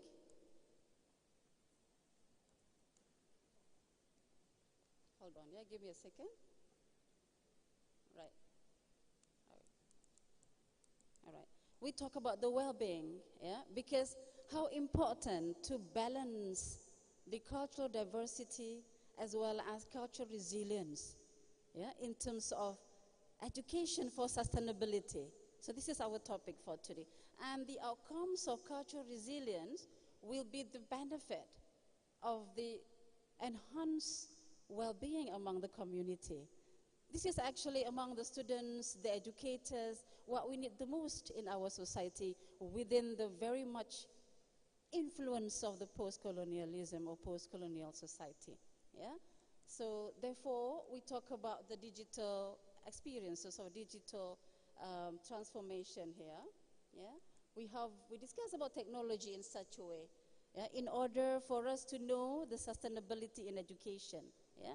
Before even we look at the impact of what we experience based on a diverse background, ethnic groups, as well as what's supposed to be a cultural resilient system, yeah, that we need to adjust and adopt ourselves. Not only my dear students here, yeah, who are studying for the sake of their own knowledge, yeah, seeking knowledge, but also my very much dear fellows of the lecturers here in this very forum. So we talk about the technology because this is very important in our discussion, yeah, for the benefit of our industry 4.0. Without this is the impact of the post-colonial society. Without having the industry 4.0, the society 5.0, we are not experiencing the community well-being. Yeah? So what is that community well-being? We shall discuss further. Yeah? Now, digital transformation has been actually killing us. Yeah? If I'm not mistaken, Prof. Sulfikar, is that? Yes, Prof. Sulfikar talks about the essence of the society in post-colonialism. Yeah? And one of those essence is having experienced the technology. And what that technology influenced us as the students here, yeah? As the educators here. Yeah? So we talk about e-learning definitely as one of the enhancing mechanism of community well-being, yeah? In the diverse background, yeah? In the diverse society, as well as how to develop, yeah, our very much resilient in terms of that. So we need technology-enhanced learning capacity in order for us to continue with sustainable in our education. Yeah? All right, we understand the traditional, definitely, yeah? The traditional as well as the digital learning model, definitely, for sustainability. We are not focusing about this in our post-colonialism or post-colonial society. What we focus is how cultural diversity can be adaptable. Yeah? This is our focus. How you are the students, we are the educators, can be adaptable, can be adjusting ourselves, yeah, into what we call as the cultural system of the resilient. How you are the students to be further resilient, yeah, bounce back of your experiences. Yeah? For example, you are not able, yeah, to involve in the culture of you know, having discussion or close relationship, yeah, with your very dear lecturers, for example, yeah, to talk about, you know, what the significant impact, yeah, of your study on your, for example, CGPA. What we call CGPA here in Indonesia, I forgot. What we call CGPA here in Indonesia? IPK, yeah?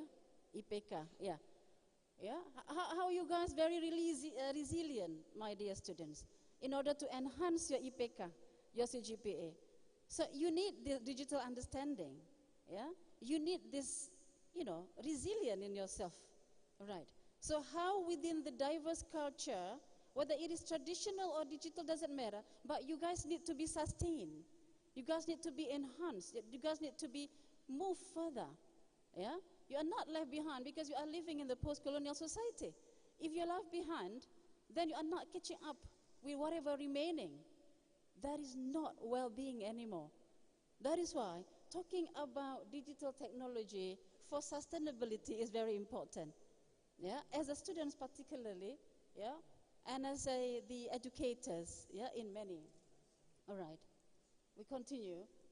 Okay, the education for sustainability, one of the biggest elements in our SDG, Sustainable Goal Development. Why do we need to think about this in post-colonial society?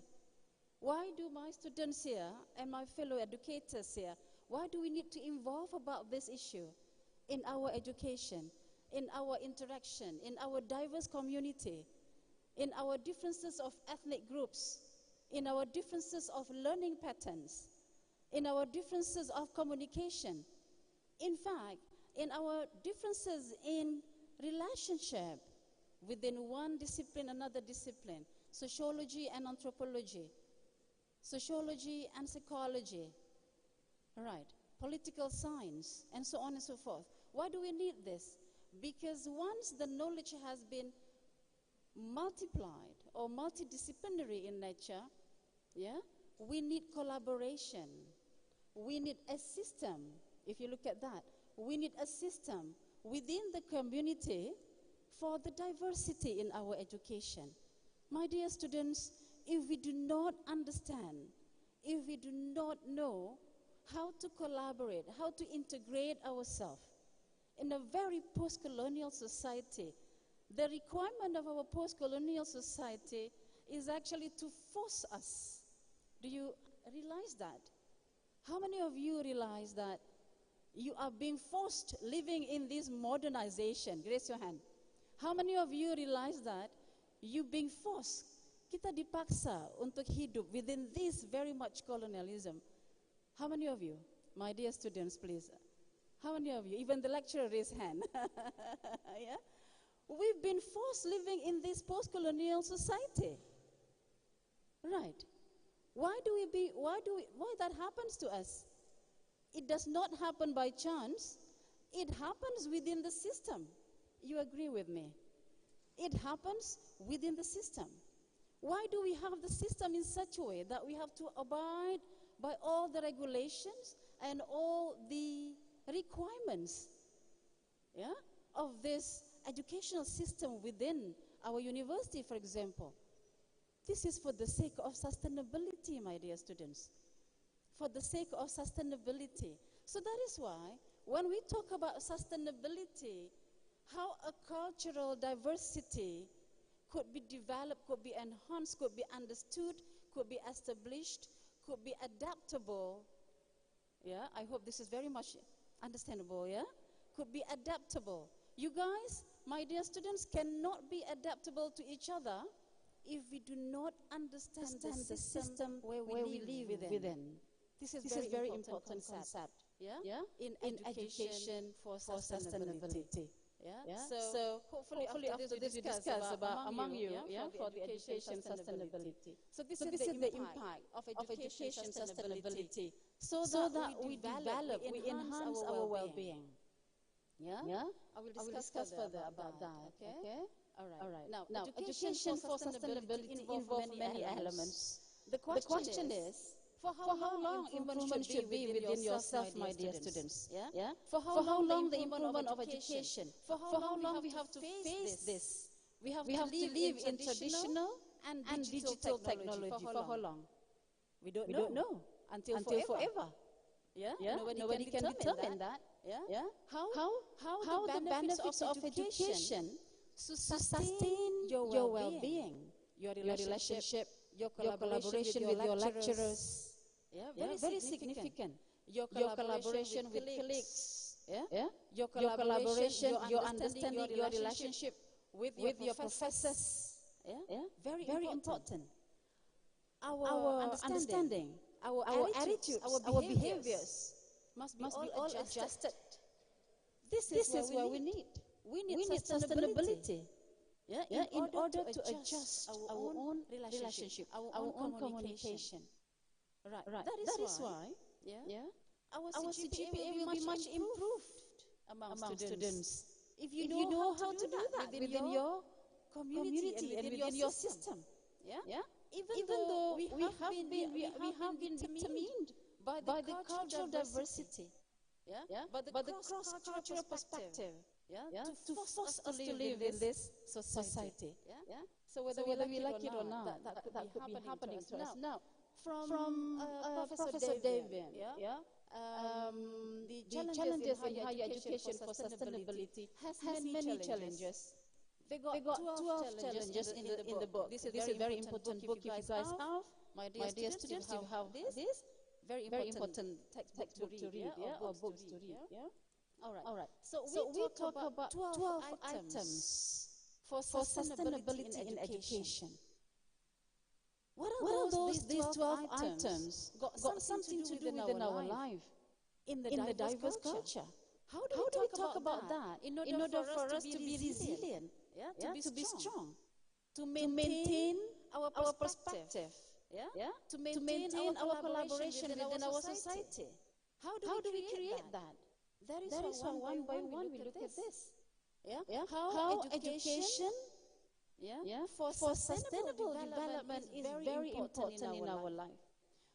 My dear students, you don't come here for the university just for the sake of your A's. For the sake of getting an A in your subject. How many of you coming to university for the sake of getting an A? How many of you? Dr. Konita gives you an A? Professor Edna gives you an A? Or B plus? You are coming to university. When you understand that sustainability does not force you, it does not force us to come to university to be an A student. Not force us. It does not force us to only target an A. I repeat, only. It means that once we understand our own well-being, very much. Your own relationship, your own connection, your own health concerns, your rushing of the assignment submission, for example, but still you are steady. This is how you are getting to university, not because of an A only, but because of the well-being. To sustain the cultural diversity, to sustain the understanding of your resilience, to increase your resilience in education. So everything in the 12 items have been discussed on the importance of increasing resilience in a diverse society. All right. This is very much important for us, the educators. This is what we project for our students. My dear students, this is what we project for you as the educators. We have been dealing with this schema. We have been dealing with this development method of teaching you into a very digital technology that's supposed to be sustainable. What does it mean? It's very difficult actually. What does it mean? Very difficult for your lecturers, for your professors, for us. Because we have to follow the pattern, even though we are living in this very important post-colonial society. Are we forced to teach you in this way? For example, look at the pedagogical knowledge, content knowledge, technological knowledge, and we combine all the systems together. We call that as the TPAC system. My dear professors and my dear fellow lecturers here, they must agree with me. On this particular TPAC content for the students. Now students must be very careful in this, because how are we going to do that as an educator? To make our learners, because you are our learners, to make our learners sustainable, understandable in terms of their particular concepts, their subjects, their modules. How do we do that? We do that within the very much particular concerns on the importance of human resources. What are those human resources? Students, you are our human resources. Educators, we are very own resources ourselves. You don't have your lecturers here without experience. You do not have your lecturers, your professors here without experiences. Yeah? If your professors, your lecturers coming to teach you without experiences, despite of their diverse background. Yeah? I'm from Aceh. Yeah? In the very corner of Sumatra there, coming to Malaysia. Yeah, to complete my degree and my PhD and continue to be a lecturer there, blah, blah, blah, blah, blah, blah. Yeah, that is an effort.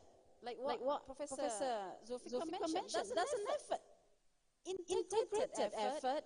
Yeah? And you, my students of Universitas Nasional here, you have the effort. Yeah? To make yourself very much into skillful person. That is the human resource. Yeah? The skillful person, whether you have the ability of heart or skill, soft skills, particular ability, whether we must work based on the experience, your professors must work with the experience. Yeah? So these are all about the human resources. And those human resources are pertinent. I repeat, very important in order to increase the well-being of the students. So this is very important discussion when we talk about well-being. It involves one person. It involves one person. It involves education, lifelong story, environmental climate, social connection, health, and so on and so forth. I can't mention one by one. It involves whatever has been shown in the screen here. My dear students, and all the attendees of the conference, we talk about well-being in the post-colonial society. How do we manage ourselves? How do we manage ourselves? That is a question. Do we live accordingly in our relational? Do we live accordingly in our own resources, our ability? Each one of us must have our own expertise. For example, my expertise is resilience. Example. Somebody else's expertise is in the cultural diversity. Example. So that resource helps us to increase, to enhance our well-being. Yeah? And that definitely will follow with emotional, with spiritual, and so on and so forth. Yeah? So that is the very significant well-being. Now, the importance of well-being literacy. How many of you understand well-being? Raise your hand. Students, I mean. I'm not asking you, don't worry. I just want you to raise your hand. How many of you understand well-being literacy? How many of you, by this, for example, within 1 week, have read about well-being literacy? Can you please raise your hand? Well-being literacy. Do you know well-being literacy yourself? Nobody read within 1 week about well-being literacy. Doesn't matter. Okay, thank you. All right, thank you. Now, well-being literacy is a very significant impact of post-colonial society, my dear students. Yeah? Once we understand well-being, once we understand the well-being literacy, we know how to motivate ourselves. Yeah? We know how to engage and activate ourselves into a very modern society. We know how to adjust ourselves into recovery. For example, among you, your colleague would like to, your colleague wants you to defeat you in terms of the, getting an A, for example. You maintain, you become steady. You have your own strategy. Your strategy is your cultural resilience. Your strategy is your own method. Your own effort to deliver. In a proper well-being. And you are not alone. Because that well-being, community well-being, must be together with many other factors. Too many factors I can't mention one by one because of the time constraint. I can't mention one by one. Too many factors of the community well-being in a diverse background, diversity. So because of that, we have to have the resilient system to protect the well-being. We need to have a resilient system to protect the well-being. Oops, sorry. And those are the system to protect the well-being. I create this framework in such a way for you to understand the integrated system together within our capacity. So this is community well-being. I adopted this from South in 2017. Very important. You can take my slide from the committee later on. For whoever would like to take my slide. And another one, the theory of change by Sato in 2017 talks about the dynamic integration of the well-being. My students understand that well-being is related to culture. We can't live to enhance well-being without understanding the culture. That's why we have multicultural education. And that multicultural education is very important for us to understand the dimension of multicultural education according to Banks in 1997. Banks has created in such a way the dimension for not only the learners and educators to understand and integrate the system together. In Malaysia, we much following the ethnic addictive approach for multicultural education. I'm not sure in Indonesia. Even though I'm Indonesian, but I'm not used with the system in the university in Indonesia. But in Malaysia, we adopt the ethnic addictive.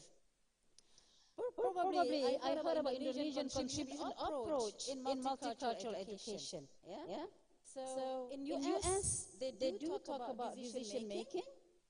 For social action approach. In the UK, they talk about transformation approach. Each country has its own approach. And in multicultural education, we combine all the approach, doesn't matter what. In order to enhance our culture and education, and culture and well-being, and then also cultural resilience. This is our very important outcome for the cultural resilience.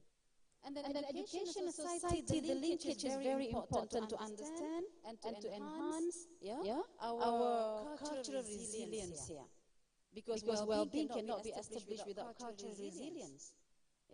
We become stronger within the very much society that we live and we belong to. I'm Chinese, I'm very proud of my own Chinese system. You are Javanese, you are very proud of your Javanese system, culture, tradition. This is how resilient will determine our well-being, my dear students. So that's why we talk about the acculturation strategies very much into our sociological perspective. And acculturation strategies, I will end my speech here, talking about the extended approach of how the resilience could be established within the culture, because of the diversity. And well-being will be enhanced systematically within our either traditional or digital education in our very much important sustainability in terms of the post-colonial society. With that, thank you very much. Assalamualaikum warahmatullahi wabarakatuh.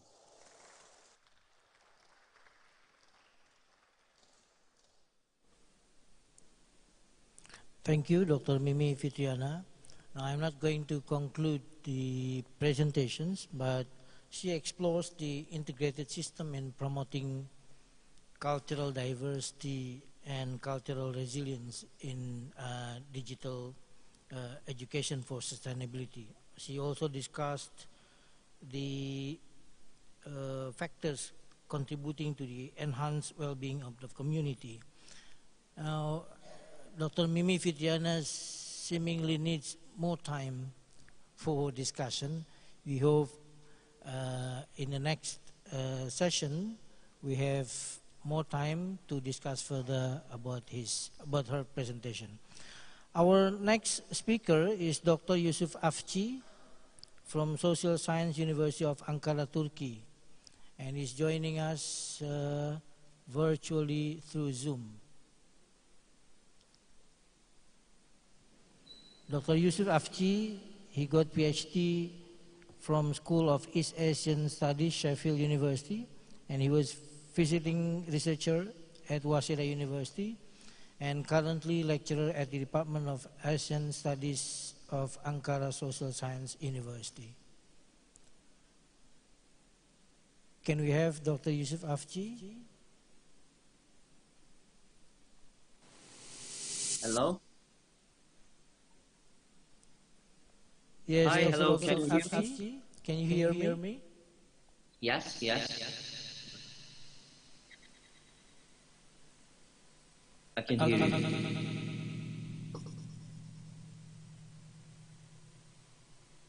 Yes, yes.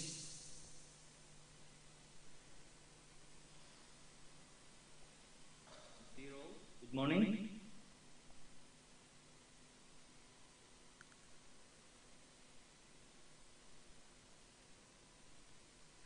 You have 20 minutes for presentation.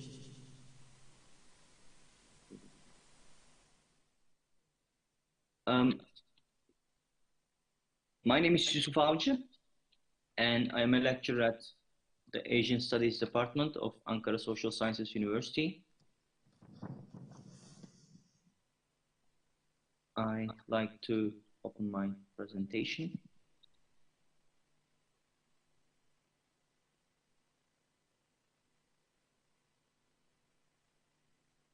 I hope it's visible. Yeah. First of all, I'd like to thank the organizing committee for their kind invitation. And specifically, I'd like to thank Associated Professor and Dean of the Faculty of Social and Political Sciences, Dr. Ermawati team. Actually, last June, we visited Fisip as a delegation, and all faculty members and students showed an outstanding hospitality, and we are really impressed by the quality of education and research at Fisip. And it's really my privilege and our department's privilege to collaborate with UNAS, and I only hope that our academic relationships has only begun and will only improve over time. By the way, as Dr. In the beginning said, it's still very early in Ankara, so I may look a bit disoriented. Please forgive me in the beginning. And today I will talk about an ongoing research we are conducting at our department. Me, Associate Professor Hatice Çelik, and our PhD student Selin Türkel. Our research is about and also supported by the Scientific Research Projects Communication Commission of SSUA. The research is titled Eating the Korean Wave, Korean Restaurants in Ankara. And we basically want to understand the processes behind the growing interest in the Korean food in Turkiye. Because in Ankara, many Asian, particularly Korean restaurants are opened in the last couple of years, and many other restaurants started to include Korean dishes into their menus. And these Korean restaurants are really welcomed by customers, particularly by young people. So there are many questions to ask regarding this issue. For instance, why there is so much interest in Korean food in Turkey, what customers expect in these restaurants, how do they experience their visits, and how restaurants position themselves. And now, as you know, these culinary cuisine connections can be established through colonial ties. For instance, yakiniku in Japanese cuisine, or grilled meat, it was actually brought by Koreans who were brought to Japan during and before the Second World War, and they introduced this yakiniku or grilled meat to Japan, and it was actually just Korean barbecue. And we can also maybe think about the very rich culinary scene in London, and I'm sure there is a colonial history has some impact on this richness. So there is a strong ties between these culinary connections and colonialism. However, as you know, Turkey and Korea doesn't this kind of colonial history. So I think this development, maybe the internationalization of Korean cuisine is more of a result of the globalization and Korean cultures in general, how it became global. So once oppressed and colonized, I think what we see is Korean culture is now becoming a global force to be reckoned with, and definitely in Turkey as well. And within the conference team, I think we can see it as a kind of Asian connection. So I will start with a small introduction, and then I will just touch the literature, present our methodology, and discuss some preliminary findings that we have found so far. Here, there is a news in a Turkish television. So this issue, the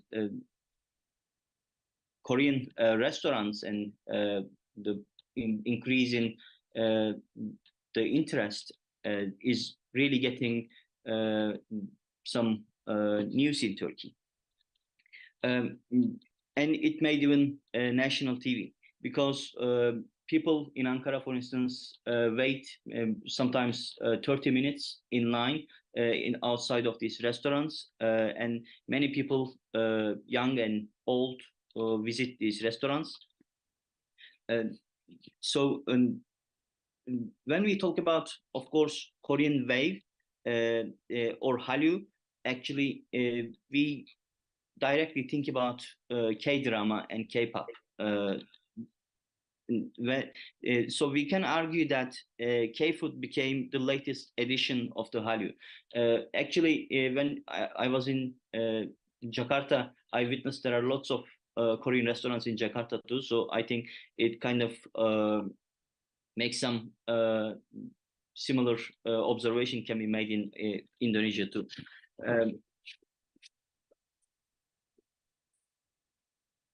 So Korean food is kind of a complementary part of the Korean wave or Hallyu, and usually people who are interested in Korean wave kind of develop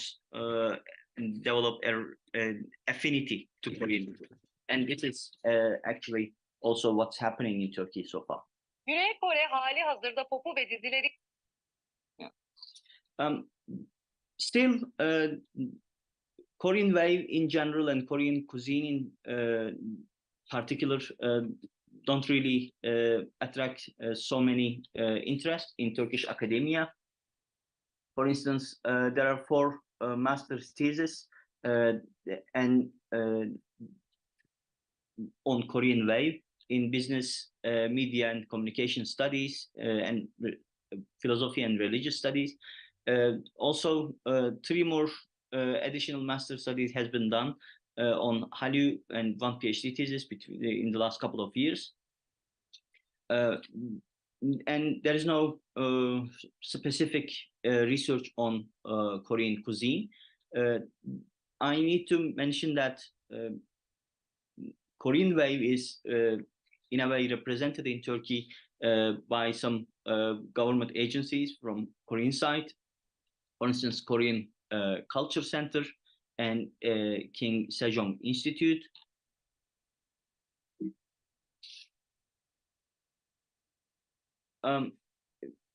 As I said, the growing interest is recognized and actually actively supported by the Korean government via Korean Cultural Center in Ankara.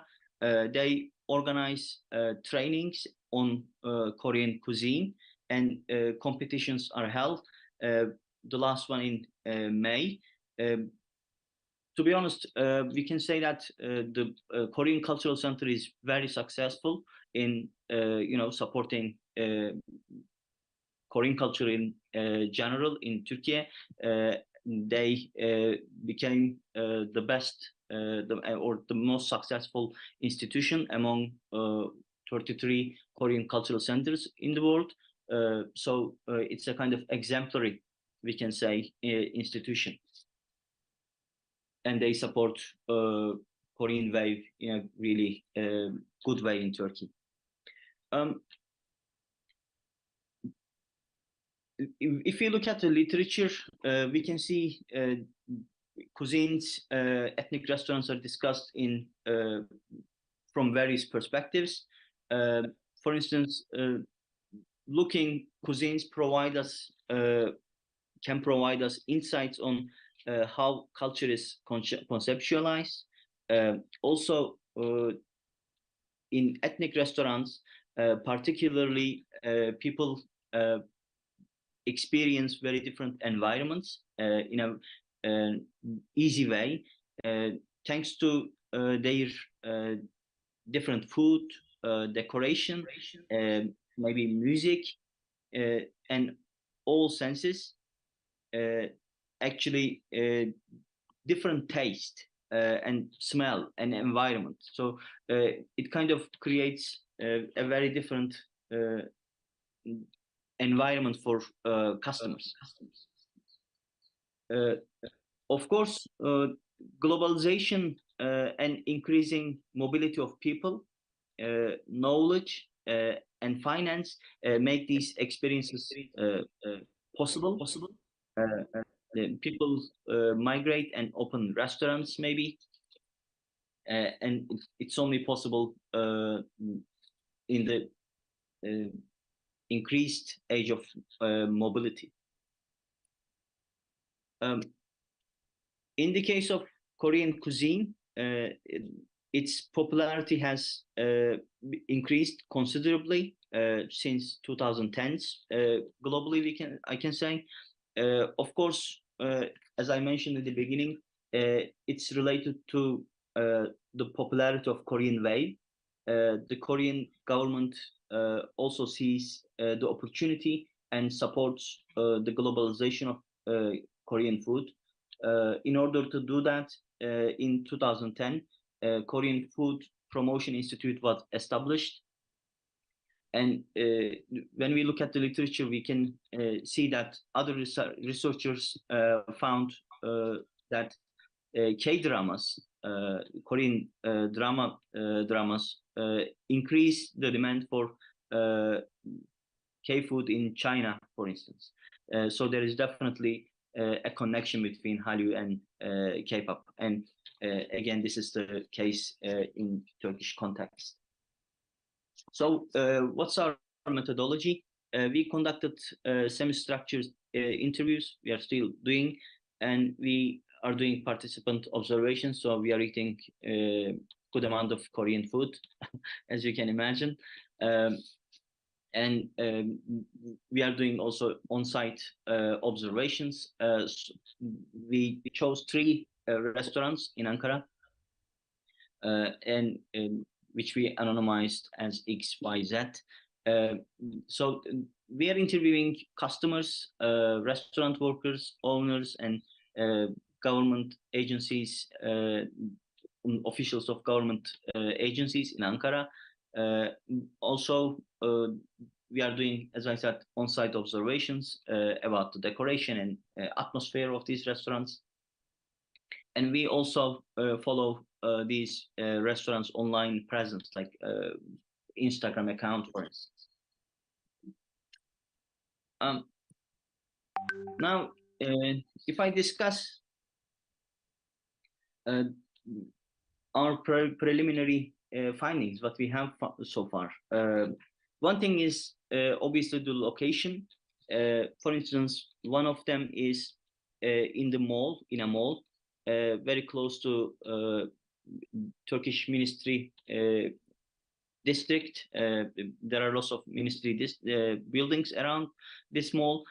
So usually during the lunch, some government officials visit this restaurant, and it's outside of the central areas. And it kind of definitely changes the customer profile. For instance, these officials have to go back to their offices after lunch, and for instance, using too much garlic, so smelly clothes, definitely something they don't want. And when we talk about the restaurant in this mall, the owner said we are thinking about changing the menu, and maybe we will introduce less smelly dishes. The other two is at the center of the city, where young people hang out, and of course they are really in a good location in terms of reaching these young people, because usually they are in high demand. On the left, you can see restaurant X. In front of it, there's a long line, which indicates the how much in demand the restaurant. And so these two, X and Z, they really kind of appeal for young people because of their locations. But also mall attracts families on weekends. So lots of small children, we learned that coming this restaurant on weekends, and this is also something about the location. So the Yusuf, atmosphere. we have another 5 minutes. I'm sorry Yes. because we have a problem of clarity. Can you jump to another conclusion instead of discussing the atmosphere of the restaurants and locations? Could you please? Thank you. So sorry, can you repeat again? To conclusion. We have another 5 more minutes, and Okay. problem of clarity. Yeah. I will finish in 5 minutes. No worries. Thank you. So the customers definitely value the atmosphere, because it's very important for them to have a kind of holistic experience. They want to see, they not only want to eat Korean food, but they want to feel Korean elements in the restaurant. So for instance, in restaurant Z, it's kind of plain, as you can see, not much Korean decorations, so it's something not appealing for them. And for others, they try to bring Korean elements, whatever they imply. For instance, in the restaurant Y, they try to create a Korean street atmosphere. And one aspect of it is definitely so the experience, and it only comes with decorations, including music. So it is something customers really value in this context. And related to that, the issue of authenticity is another point. We heard a lot during the interviews. Customers, especially young people who follows Korean films and dramas, want to try authentic K-food. Again, a total Korean experience they want. So, for instance, if the owner is Korean or workers are Korean, it seems like more convincing to customers about the authenticity of the food, because most of them I mean, customers never really visited Korea, but they like to think that what they eat is original. Um, Related to that, as you know, Turkey is a Muslim country, so none of these restaurants serve alcohol or pork, actually, which is a big part of the Korean cuisine. So still, we understand that this really doesn't bother them, customers. So even though they want authentic food, they don't want to eat pork anyways, or alcohol. So they are open to negotiation when it comes to authenticity. It should be authentic, but maybe not that authentic. Uh, these restaurants have very strong online presence, and they kind of use it to, of course, promote their businesses, but also disseminate information. And they kind of became or has become cultural agents and translators. And they, in a way, increase awareness about Korean culture. Um, of course, from customer side, they upload photos. It's a very important aspect. They kind of use it as an event. Lastly, if we should maybe divide two groups, these customers towards their position to Korean culture, we can say that under 30 years old, they usually interested in almost everything related to South Korea. So they eat Korean food, but they also listen K-pop, they watch K-dramas, and over 30, they consume Korean food as a part of their international taste. So they are not necessarily interested in other aspects. Actually, they go to, I don't know, Lebanon restaurants, Mexican restaurants. So it's only one of the restaurants for them.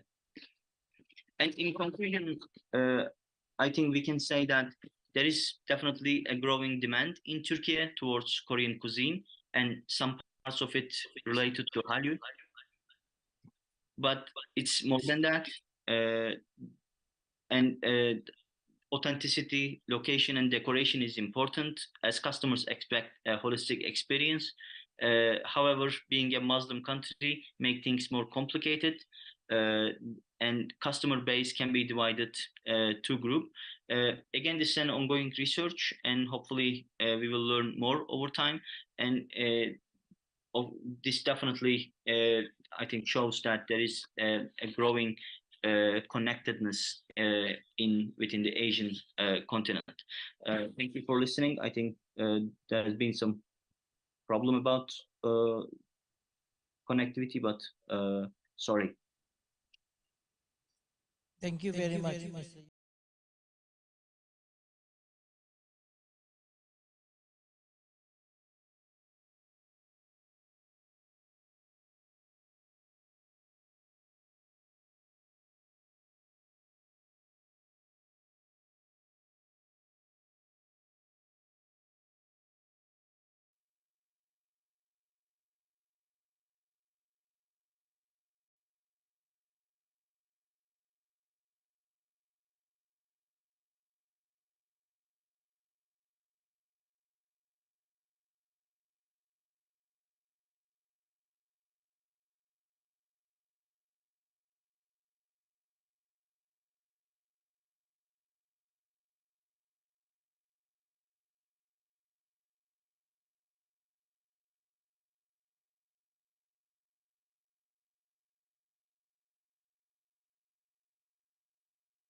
colonized society and also the post-colonizer society, but they are both post-colonial, actually.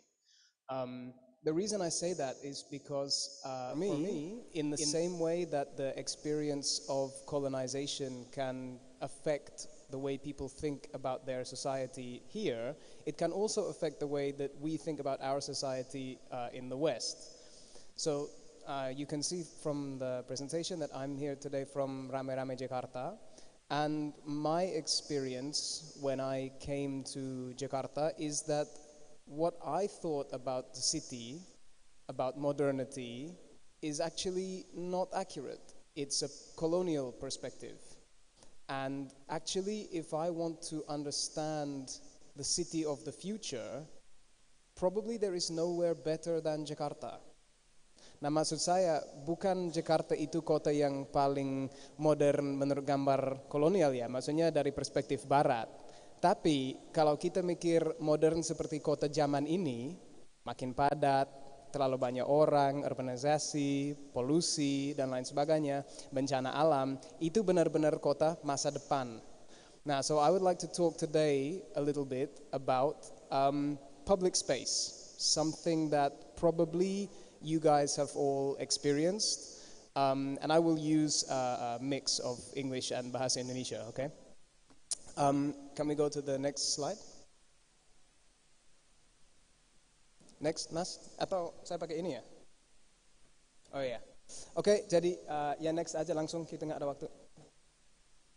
Okay, so Jakarta's public space crisis. Intinya kemungkinan besar kita semua sudah pernah mengalami, saya termasuk, bahwa kita ada kekurangan public space di Jakarta. Ramai di berita, di medsos, bahkan itu salah satu topik yang sering bisa keluar Indonesia sampai ke berita internasional juga. So basically there is not enough public space in Jakarta. Probably you all know that. But, next, Mas, please. You might not know this, because actually this was surprising for me. Jakarta is actually the home of probably the biggest open urban space in the world. Nah, di daftar ini kan Jakarta nomor 3. Tapi Shanghai Square and Times Square, both of them are not really public space in the way that we might think about it. So Monas, Taman Monas or Taman Merdeka is actually one of the largest public spaces in the world. Now for me that was surprising when I learned that. Next please.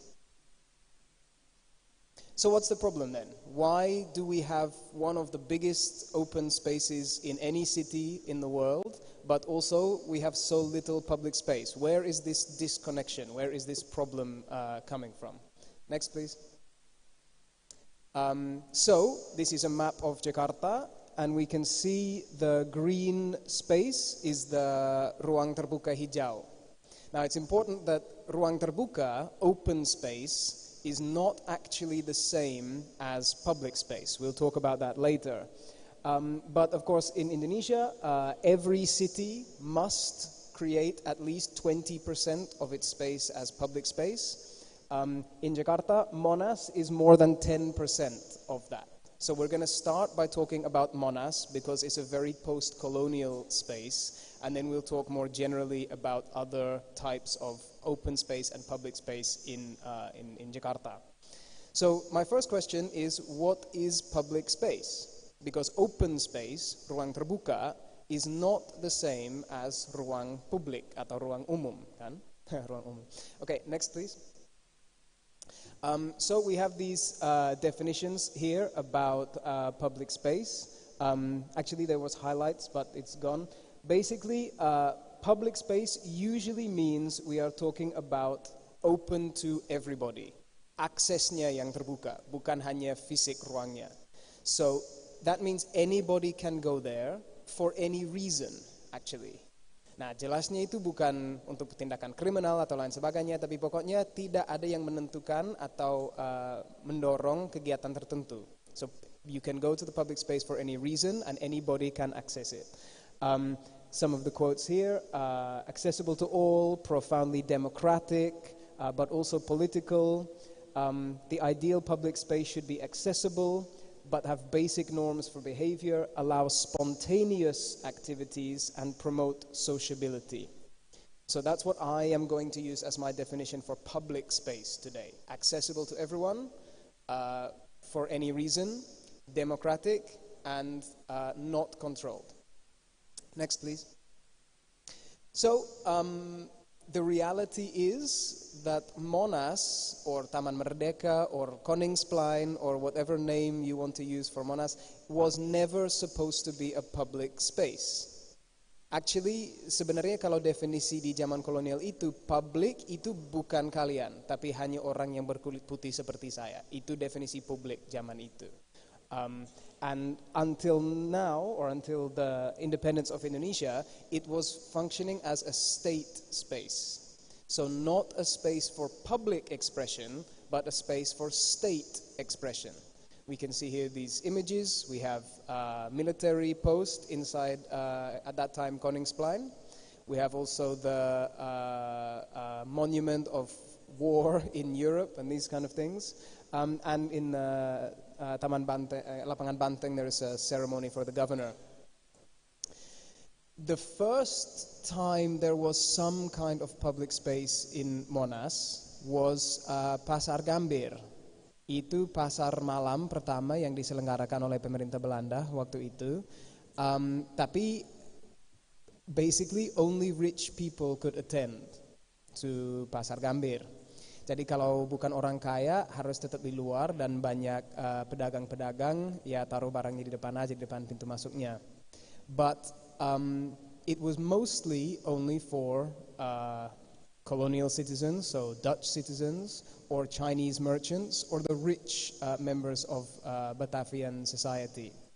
And then later, there was one time when Monas became a really public space, and that was the Rapat Agung Raksasa, which was held by Sukarno to proclaim independence from Japan. So Monas has been public, but not very often. It is not a very public space. Next one, please. So what we can call Monas is more like a pseudo-public space. Now, pseudo-public space means it is not really public, but it looks public. So, tahun 2002 ada yang bikin pagar kan di sekitar Monas supaya orang yang bisa masuk, supaya orang yang pedagang atau pengemis atau orang yang gembel juga tidak boleh masuk, dan juga supaya kegiatan-kegiatan pas malam hari tidak bisa dilanjutkan karena itu dianggap kurang bagus oleh pemerintah. There is sekarang ada markas besar TNI dan lain sebagainya di dalamnya. And that was conducted at a time when there were many protests and political issues in Jakarta around the time of Megawati. It's also clear from the regulations that you cannot have activities in Monas unless they are conducted by the government, supported by the government, or have funding for their activities. Jadi itu berarti banyak orang tidak bisa, walaupun mungkin boleh, tidak bisa melakukan kegiatan di dalam Monas. Nah, jadi berarti itu bukan public space kalau menurut definisi saya. Okay, next. Basically it is Monas is sometimes called a state space. Jadi bukan ruang publik tapi ruang negara. Karena kepentingan-kepentingan yang akan diutamakan di sana memang kepentingan negara, not the rights of the public, but the rights of the state as something which is separate from the public. There's some images here, but they're not, they didn't come out. So we're going to look now at some other examples of pseudo-public space. Jadi ruang yang kelihatannya ruang terbuka atau ruang publik, tapi fungsinya beda dari itu. Next, please, Mas.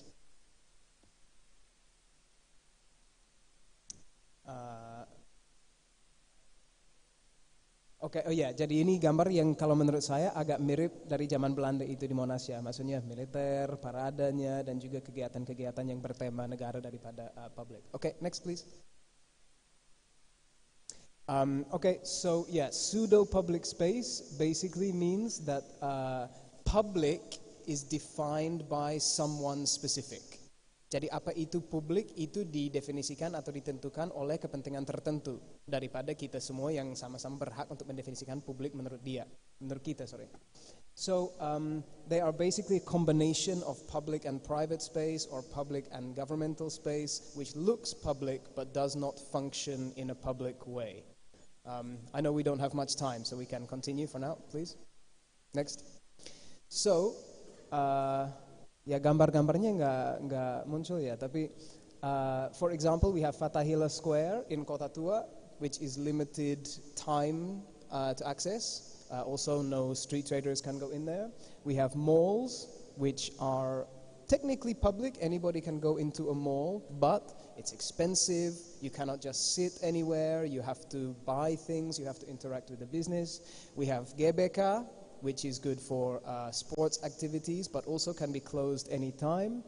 We have sidewalks like Jalan Sudirman, Tamrin Sudirman now, which we cannot do a lot of activities there. And also we have Tebet Eco Park, which you have to register online before you go in, and you cannot do certain activities there as well. Jadi intinya kalau saya merangkum itu, kalau di Jakarta sekarang jauh lebih didefinisikan oleh pseudo public atau semi public space daripada public space yang benar. Dan kalau menurut saya itu warisan dari zaman kolonial yang juga suka mengatur ekspresi publik di ruang publik harus seperti apa. Okay, next please. Okay, so this is the question. Kalau itu sampai sekarang kita lihat model-model public space yang sangat mirip sama yang ada di negara-negara barat. Taman, monumen, mall, dan lain sebagainya. But actually for Jakarta or for Jakartans, what does public space look like? What should it be like? What are the features of public space? Or what do people need to use public space for? So these days, because we have digital space, because we have private space, we have economic stratification, public space must be attractive. We don't have to use public space now, but we should use it to try and connect with other people, to build solidarity, to understand people from different backgrounds, etc., etc. So here I have 4 examples of public space in Jakarta. One of them is in a park, quite effective. There's shade, it's comfortable, it's cool, there's no traffic. Foto yang kedua ini tuh Citayam Fashion Week, kalau ada teman-teman yang juga pernah hadir ke sana. Number 3 is in front of Grand Indonesia, and number 4 is Car Free Day. So it's very clear that people in Jakarta want public space. They need public space. They want to gather and express themselves. But sampai sekarang pemerintah atau beberapa badan pemerintah belum berhasil untuk menyediakan public space yang sesuai kebutuhan-kebutuhan warga. Nah, gimana kita bisa tahu itu? Karena ada kejadian seperti ini. Next please. Nah, ini beberapa contoh, semuanya merupakan public space, tapi semuanya dilakukan di luar kerangka tata ruang atau peresmian Indonesia. So we have activities from street traders to pasar malam, we have flyer tancap, we have pesta kondangan yang dilakukan di gang ini kecil, Citayam Fashion Week lagi, and all of those are examples of the need for a type of public space by Jakartans that is not provided by the government.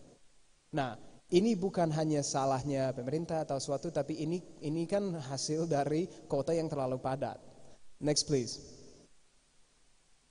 So these spaces, these spontaneous public spaces or SPS, they have an interesting relationship with the government. So photo 1 and photo 2, we have Ridwan Kamil and Anies Baswedan going to Citayam Fashion Week to do the catwalk. He's taking also the German ambassador. The second one, we have the sign from Satpol PP so that we cannot sell food or drink anymore on CFD, Car Free Day. We have a TNI officer buying food from an illegal trader, and we have the Dishub who are buying coffee from a starling. So what is the point here? The point here is that there is a type of post-colonial public space in Jakarta, in Indonesia, but for now we talk about Jakarta. When I say post-colonial public space, I mean indigenous atau ya ruang publik yang diciptakan sesuai dengan selera orang sini gitu. Dan kadang-kadang pemerintah suka mengakuinya, tapi itu belum dapat diintegrasikan dalam tata ruang atau kebijakan perkotaan. Okay, next please. So, what should it look like? What can public space look like in Jakarta that is really post-colonial? Ya pertama-tama kan kita ruangnya di Jakarta udah mau habis gitu kan, sudah terlalu padat. Jadi kita harus memikirkan bagaimana kita bisa share space. Maksudnya satu ruang bisa dibagikan antara kepentingan-kepentingan banyak gitu. Dan itu bukan hanya secara hak gunanya, tapi juga desainnya atau juga bagaimana kita mengatur perilaku atau kegiatan yang dilakukan dalamnya gitu.